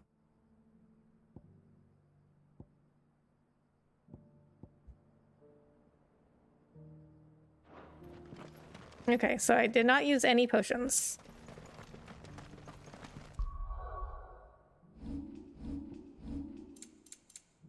Mickelberg Report. The third chair's report into the teachings of an Ashen Savior cult. Its outer edges stained with the same man's lifeblood. Yeah, that guy definitely did not need to die. Clive could have either cast a spell from where he was or told Torgal to go attack that echo. Clive just killed a guy. Or allowed it to happen. Welcome back. I am glad to see you hale and whole. I met with your Hale and whole? What does that mean? He bade me deliver his findings to you. He bade me? What? He said he pronounced it like bad. Was it bade? He bade me to give you his findings. Right? Thank you. Or maybe it's the accent. He remained in Ash? He died protecting the villagers from an echo. I buried him in Mickelberg. I'm sorry that I couldn't save him. If you could not save him, no one could. The villagers, they were believers in this savior cult. They prayed to their god that they might be unburdened of their wills. Then an ether flood came, and their wish was granted. Your brother sacrificed himself that they might live, even knowing that that life was death by another name. Then he perished defending liberty. A hero's end. For the right to choose how one dies is no less sacred than the right to choose how one lives. Very interesting. Sid would agree. Also brings up more philosophical questions of euthanasia, assisted suicide. A noble ambition. We do it for dogs. For one's cause is the most dogs and cats. Expression of but we don't do it for people. It matters not how misguided others might judge one's decision to be. Only that the decision is one's own. I mean, that's... I don't know if I agree with that necessarily. We believe in them. We protect them. And yes, we die for them. For better or worse, that is our creed. I mean, what if somebody is extremely mentally ill and they're making these kinds of decisions? He died to save them, and you still believe that what he did was right? I believe that he believed it was. We of the Undying are not slaves, but willing servants. And this was his will. The ultimate expression of it. All right. I'd like to know this man's name, Cyril.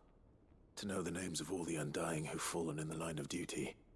They died serving my house. It's only right that I remember them. That is my duty. Of course. I shall fetch the Book of Martyrs at once. The Book of Martyrs. My lord. They have an entire Book of Martyrs. And shall ever be the greatest honor of my life to serve House Rosfield. Aww. Though our duties may differ, yours is no less important.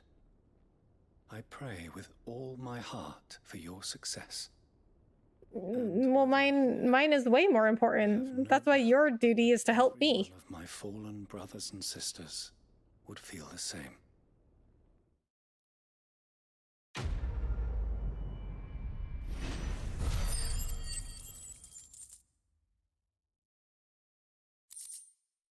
Play Hearth signboard. The emblem of the Undying's headquarters in Tabor.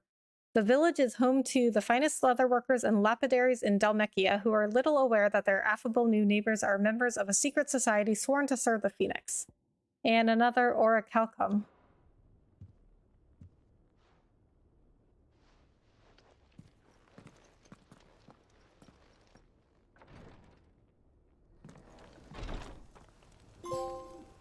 And they opened up my mind.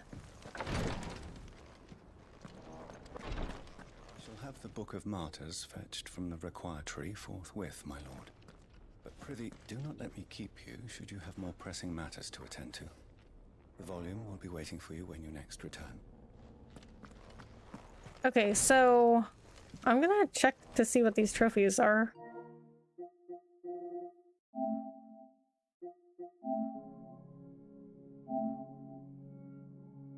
Some English people pronounce words radically different, but often it's not universal to all English people. The word adhere is sometimes pronounced adhere, but not always among a single family. Yeah, I have been aware that if like some like most of the people in this game have accents, so I'm always like, am I pronouncing it? Have I been pronouncing it wrong the whole time, or is it the accent?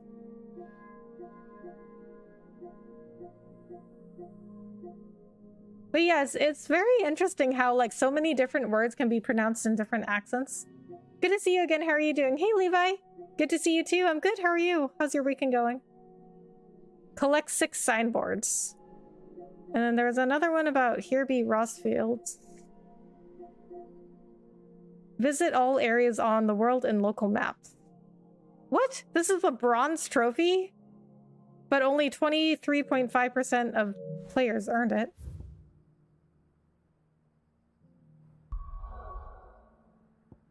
Okay, well, that was the last side quest.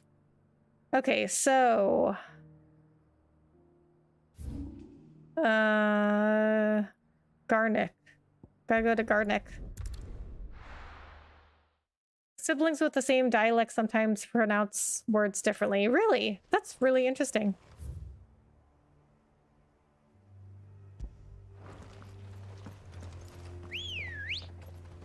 I wonder why that is. Come on. Good, just getting sleepy finally. Oh, yeah.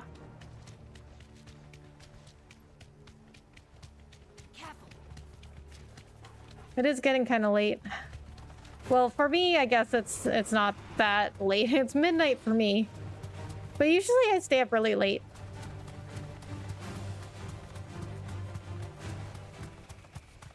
Okay, so here's Garnick. So it's got to be somewhere in there.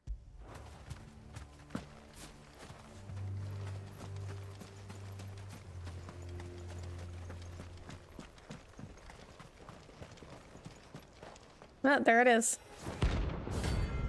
Gizamuluk. Look at her. Look at her arms. Her hands are like, just like spikes. Doesn't even have hands. They're just like spikes that look like lightning bolts.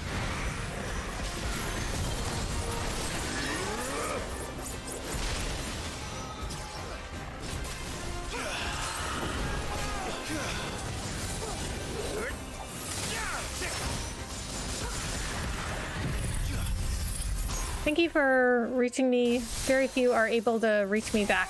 What do you mean? Like people don't talk to you in streams? That's like the one golden rule of streaming is like you talk to your chat.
That pretty much fills up my Zantetsuken like immediately.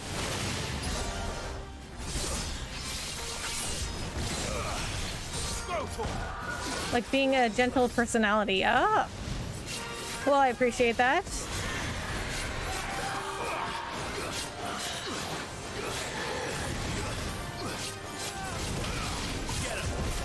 And even in the US, some of us say certain words differently. I forget which ones.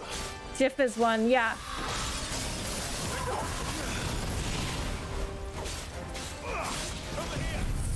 Yeah, or even that we have like different names for stuff. Do you guys know the drink Arnold Palmer? The half iced tea, half lemonade drink? Well, back home where I'm from in Boston, we call that a half and half. But I moved to Texas and everybody calls it an Arnold Palmer. And I was like, what is that? And people were like, oh, it's...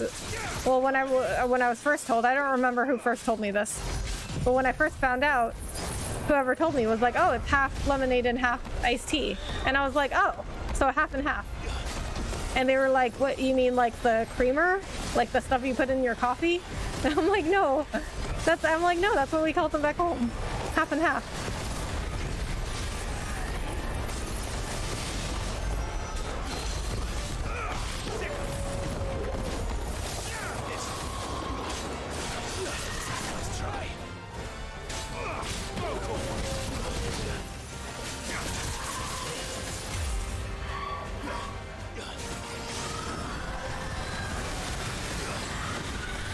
This is why it's good to go traveling a lot, though, because you find out what different people call different things. And then you also gain that knowledge, so now I can be like, oh, well, you know, in Boston, they call an Arnold Palmer a half and half. And then you just, like, gain that knowledge throughout the world, you know? Like, if you go to different places and you're like, oh, and then you could say, like, oh, well, in China, they call this whatever. Like, it's always good to expand your knowledge, but I mean, it's good. It's always good to know what different things are called. But I think it's cool to know stuff like that. Two family members will be the same dialectic. With the same dialectic, might pronounce GIF with a G sound or a J sound. See, I say GIF with a J, but now I'm wondering what my family says now.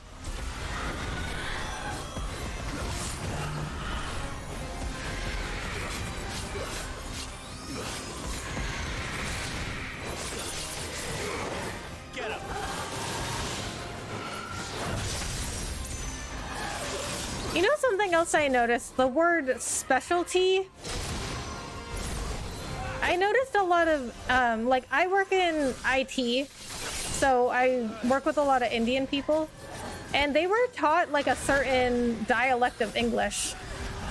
So they don't say specialty, they all say speciality. But it's like the English that they were taught. I mean, it's not wrong, but it's like, you know, when you grow up in the US, you say specialty. But the version of English, like Indians were taught, were speciality.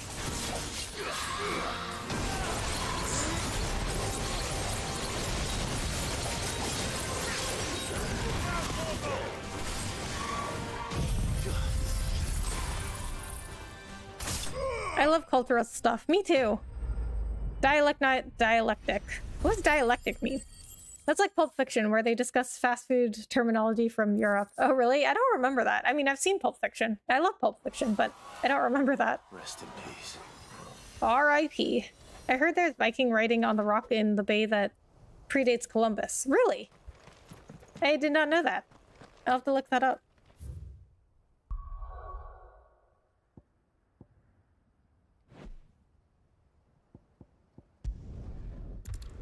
Okay, so I need to go back to the hideaway and look up where that other mark is. A new missive has been delivered. Okay, probably something about the side quest I just did. Clive. Coin purse weighing you down. You're rubbing me blind, you know.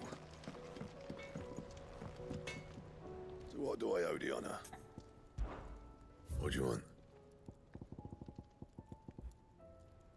So I just need one more orichalcum for this. I might get it from one of the marks. First the skies, then the crystal. Especially now you're making me hungry. Maybe shrimp scampi at Cheesecake Factory. My family had 3 birthdays in July. Ooh, I love shrimp scampi and the Cheesecake Factory. You know what? I gotta go. Now I want to go to the Cheesecake Factory because I haven't been there in a really long time. I have to go back. Dialectic means like a Socratic dialogue. Oh. It's like a very specific word. The greatest gift.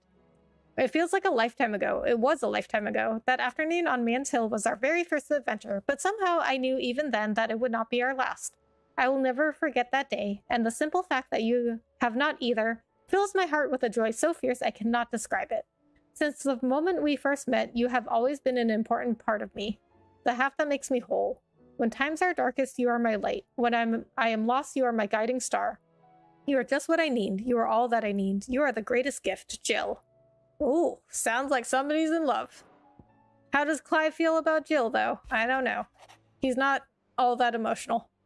A new day. I am not so foolish to believe that a single shaming at the hands of town urchins can dispel a lifetime of hatred built up in one's heart, just as the pot cannot be made clean by reminding it of its grime. It takes effort, persistence, and more often than not, a stiff brush and a bucket of lye. But more than that, it takes time. Fortunately, your courage and leadership has granted us just that. We must now decide whether to embrace it or waste it. A wise man once said the night is always darkest before dawn. It is a good thing, then, I count one who burns so bright amongst my friends. Lubor. Aw, I'm Lubor's friend. A note of thanks. My Lord Marquess, I write to thank you for the kind consideration you have shown for those whose names are written within the pages of the Book of Martyrs. I know that it would move them deeply to know the first shield of the Phoenix laments their passing. Though each and every member of our order stands ready to sacrifice their lives in service of the Phoenix, I do not doubt that those who are taken before their time go with regret for the long years of duty left undone. That they should live on in the memory of a proud son of House Rosfield such as yourself shall surely go some way to soothing their sorrows. May the Phoenix flame burn ever in your heart. Cyril, bearer of the burning quill.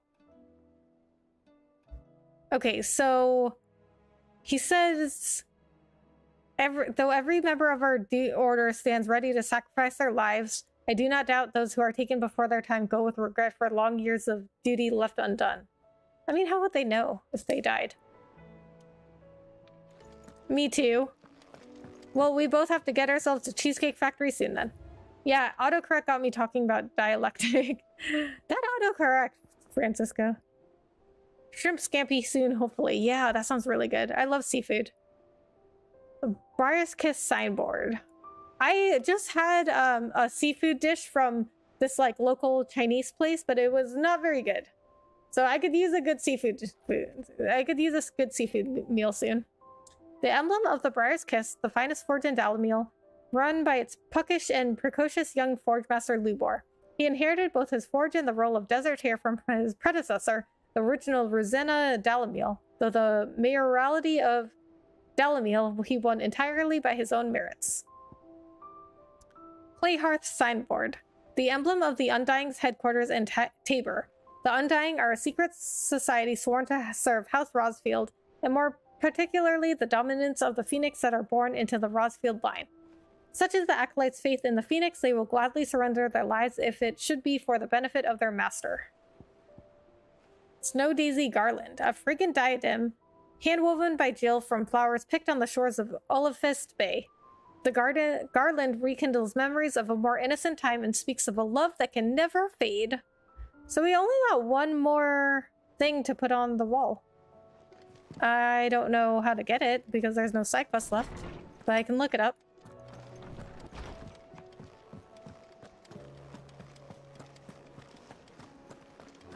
Discord. Are you already in the Discord? A like command. I do not have a like command. What would the like command consist of? I don't know if I've ever seen anyone have a like command. Maybe like reminding people to Twin sides hundreds of leagues. like the stream. Fancy a look at the list, do you? Quick look. Think you can help? Yeah, no side quests. How may I help you today, Clive? Oh, this is the last one. Unsigned. Every epic starts with a single word. Every symphony a single note. This is but the beginning, and forever shall your legend be told. Forever shall your legacy be sung. You earned this. Careful whisper. Come again. I may have more for you. No, that's it. I did everything.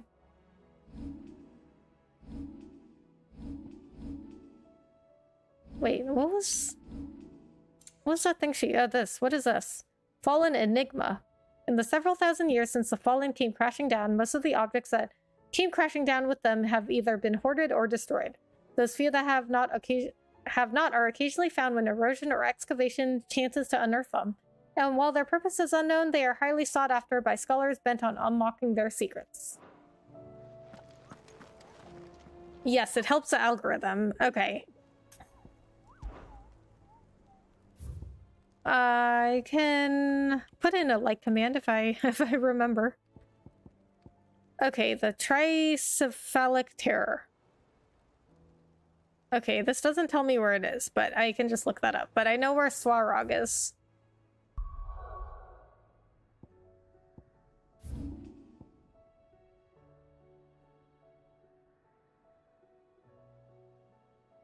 Oh. Guess he's not in Dhalmekia? Or was he? I thought he was in Dhalmekia, but maybe not.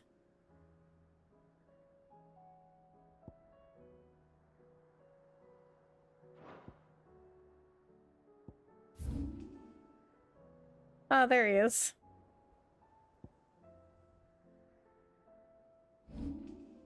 Okay, make sure I'm full up on items. I am. Alright, let's go try beating Swarog. So I accidentally found him last time and got killed like immediately because I was like level 38. They say it gets in front of more people. Yeah, I've heard that too. I think it does, but also at the same time, I'm just trusting the YouTube algorithm. Even if I don't get any likes.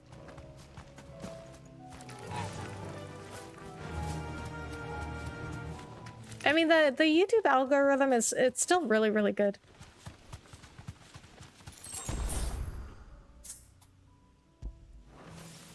Fly, Ambrosia.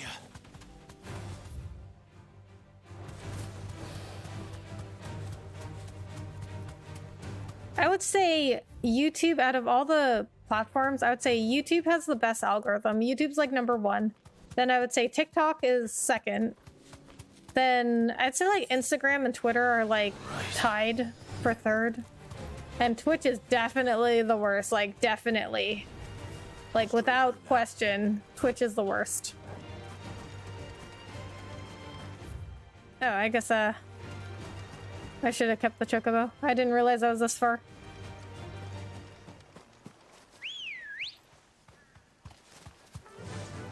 Yeah.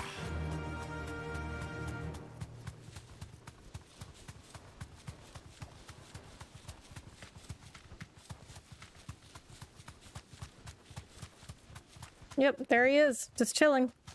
Oh, there's a treasure chest over there. That is very well hidden. Ring of the Marksman.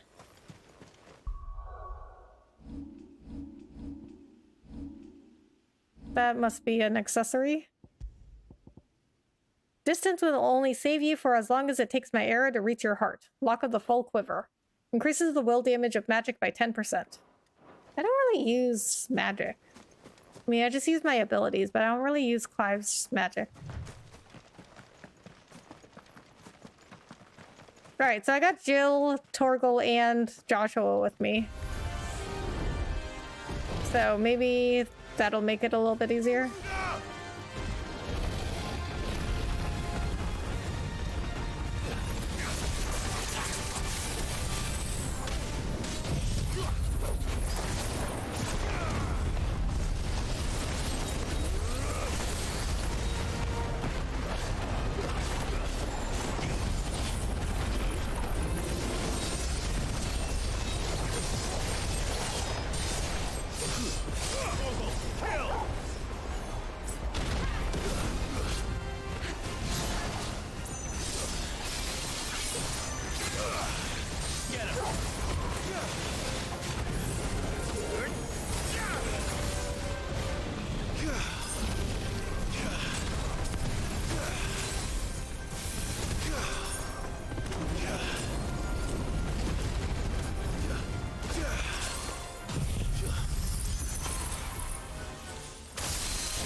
should use my limit break as often as possible, because then the more that I use it, the more I can refill it and use it again.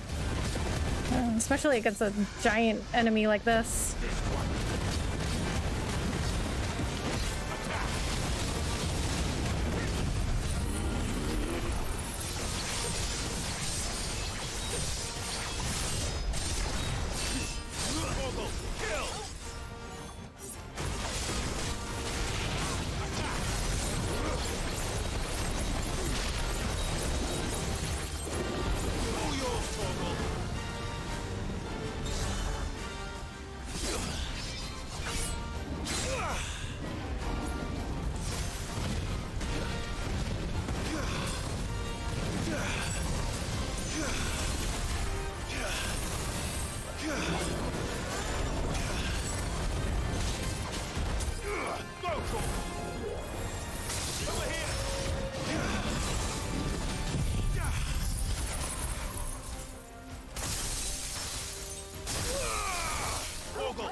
Alright, I think we got this. I mean, he's already halfway.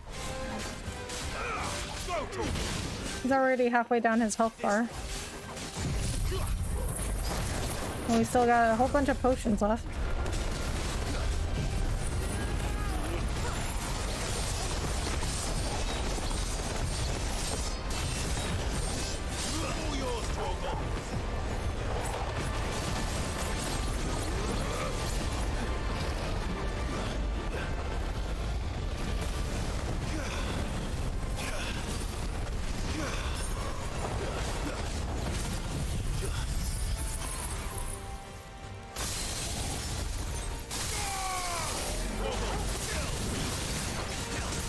So usually my strategy is to save my limit break, save my most powerful attack. But I think I have a really big enemy like this, level 50, a lot of health. I think the best strategy is to use everything as much as I can.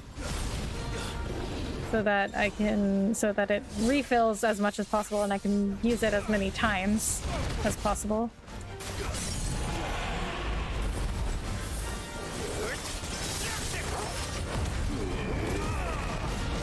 How much more till you beat this game? So tonight is just like end game prep, so I'm just completing a whole bunch of side quests and monsters like this. But next time it will be on to end game because I've reached a point in the game that if I go to the next part of the game, that's a point of no return. I can't do any more side quests or anything like this. So next stream will be beating the game.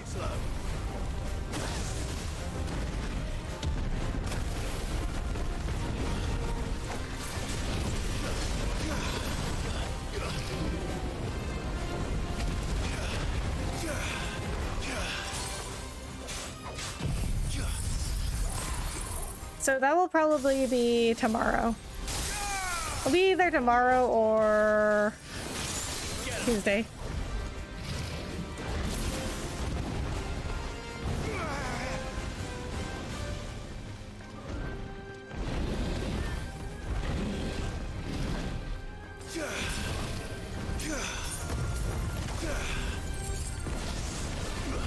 What, did they just put 5 gil there randomly?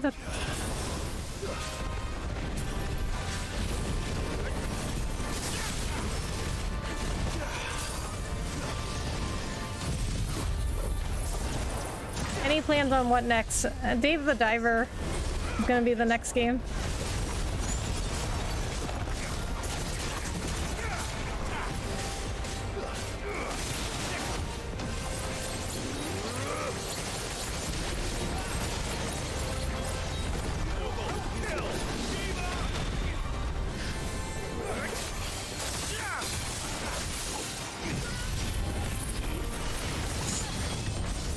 Yeah, we definitely got this. He's almost dead.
Nice.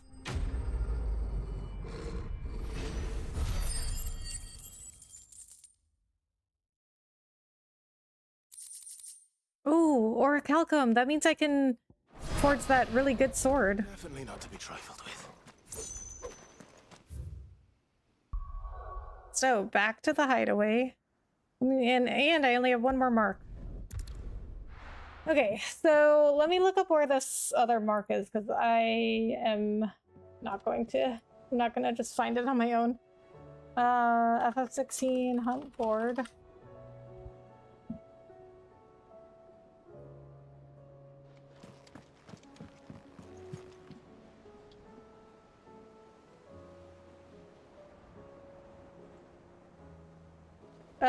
Tricephalic Terror. Valkyroy, West Valkyroy Desert.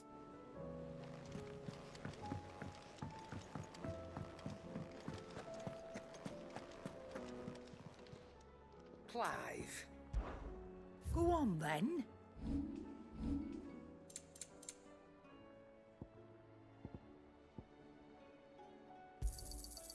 can't find a better price than that. Okay, so I wonder if the final boss is not going to be as hard as some of these hunt board marks, you know, because sometimes when they have these optional bosses, Say so myself. they're way harder than the final boss. Half past twilight. Have anything new in here? No. Okay. All right, let's go find this other mark. West Valkyrie Desert.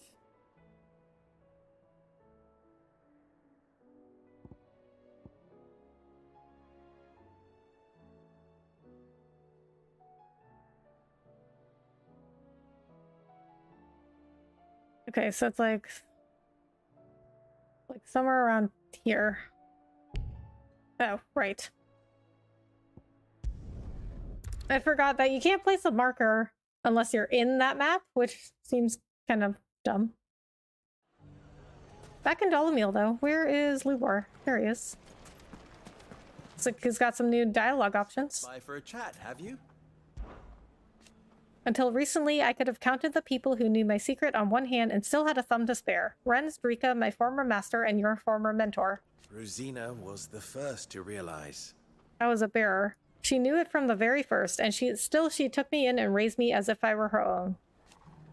Alas, not so very long after she had taught me all I needed to know in order to stand on my own 2 feet, she was killed, cut down by a customer over a handful of gil.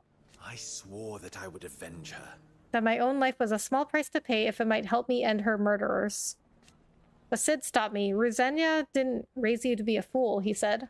And he was right. Ruzenia gave me the life I was so carelessly talking about throwing away. She raised me to be a free man. And so a free man I remained, until my secret was exposed. At that point, I had 2 choices. Stay and lose my liberty, or leave and start a new life elsewhere. Thankfully, I was not forced to make that choice. Renz and Drika saw to that. They reminded everyone that I'm the same man I've always been. The man Ruzenia made me. And that's who I'll be. And how I'll live until I draw my dying breath, provided no one discovers my other terrible secret. Ahem. Whoever would have imagined it? Dolomil, the first town in the Twins to make a bearer its mayor. Now it's my job to ensure that it isn't the last. You saw how quickly the townspeople turned on me when they learned my secret. If it had not been for the children, they would have stoned me in the square. And if my plan to drive back the Akashic had not succeeded, the survivors might have elected to finish the job. No. Their loathing for bears is a sickness, and one that is not easily cured. I can only hope to appeal to their better natures. By which I mean their purses and their bellies. Only if Dolomil prospers will I be able to open the door for other bearers to follow. Well? We no longer have the Akashic problem in Seratina to worry about, at least. And for the time being, the alliance between the Town Guard and the League of Merchants is holding firm. So strong, in fact, that others are looking to mimic us. Why, just the other day I received a letter from the Council of Kosnis asking for our aid in reorganizing their forces. Everyone was delighted to hear it. And volunteered their help right away. Everyone apart from Victor, that is. But I'm sure he'll cheer up soon enough. I have a mind to ask him to lead the reorganization efforts. For if there's anything I know about Victor, it's that he loves telling people what to do. As for the rest of us... We're doing our best to smile in spite of the benighted skies above. After all, the world needs a little light amidst all the doom and gloom. You have the freedom of the city. From bearer boy to mayor of Dolomil. How far Lubor has come, and how richly he deserves it. Well, I certainly didn't expect it, but Dolomil seems more united than ever. I'll have to redouble my efforts to bring Kostnis under control. Can't have Lubor showing me up again. Okay, so it's somewhere over here.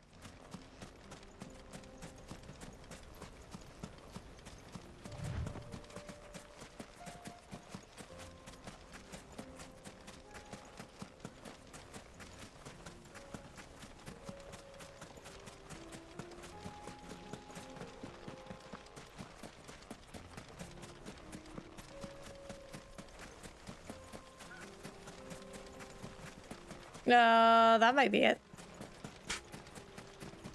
I mean, generally, if you see a giant monster that doesn't look like the monsters you normally see in the area, that's usually your mark. No, that's definitely it. Gorgonera. It's like a Greek myth monster. Oh, it's jacked. Look at its biceps. Well on this one. Stay close, Torvald. Level 45, so this isn't even the highest level mark. The one I just killed was.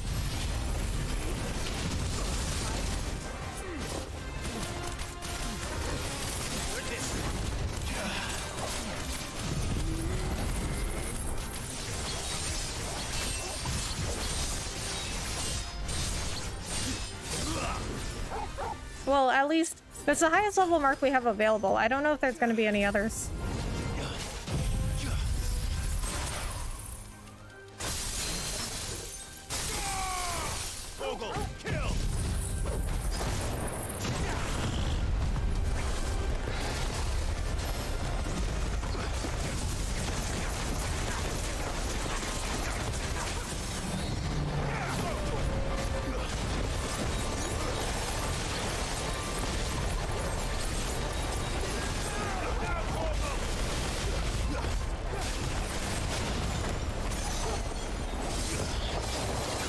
Jack, he is. Look at his arms.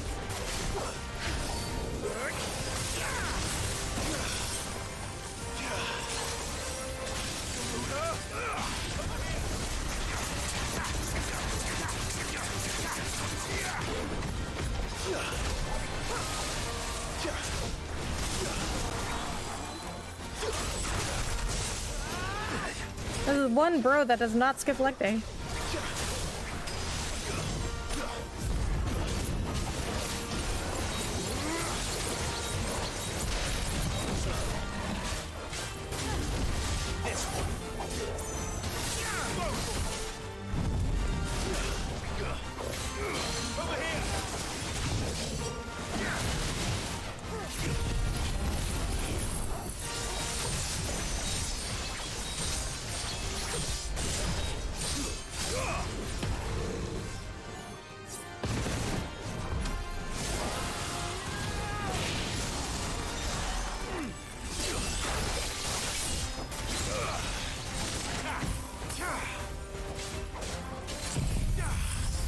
You ain't lying, I know, right?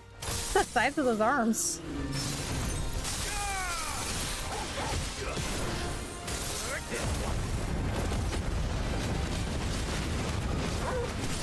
I guess he's not a rank S for nothing.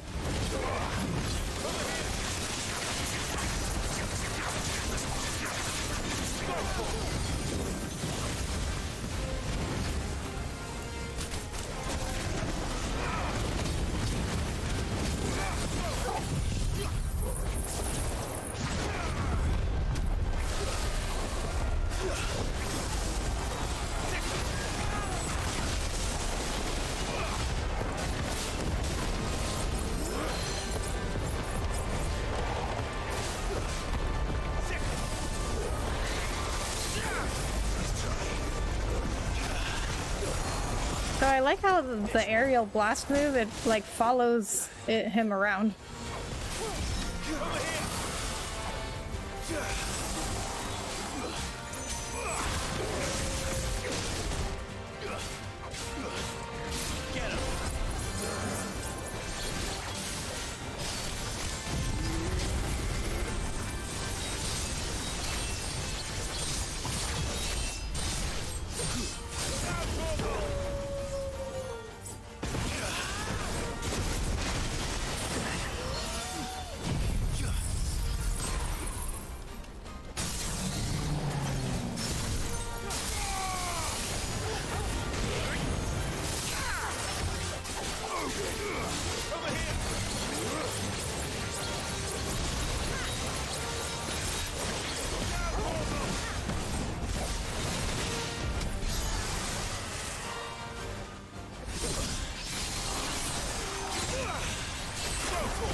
Hunter hunted.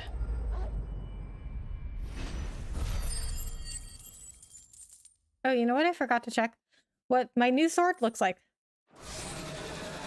Should have picked on someone your own size. Looks like a sword. There's one sword I had equipped that it was a couple swords ago, but it looked really cool. I might still have it.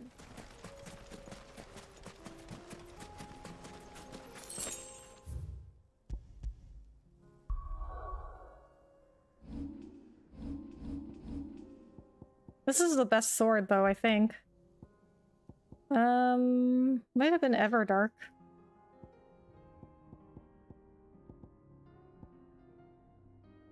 Yeah, it was probably Everdark. I mean, yeah, it looks cool. Doesn't seem to be terribly unique, though. Alright, hunted the hunt, or what was that trophy?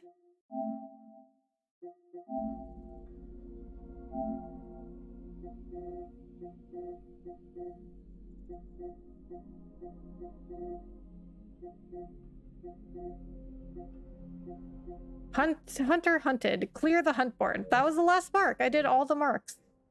Okay, so one thing I'm gonna see if I can do before I end the stream is I'm not sure how to get the last thing on the memory or the wall of memories. I'm gonna look that up real quick.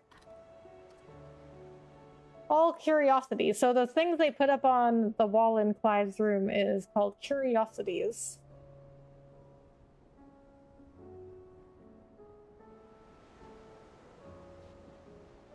Complete all the trials found in every chronolith. Ooh. I'm definitely not gonna have time for that. Okay, but I think that we've done all the side quests and all of the hunt board marks. I didn't get a trophy for doing all the side quests, but there aren't any left, and I'm at the point of no return. Going purse weighing you down. So next time, you know, when I go to the origin crystal, that's it. I'm finishing the game. Okay, and you know what?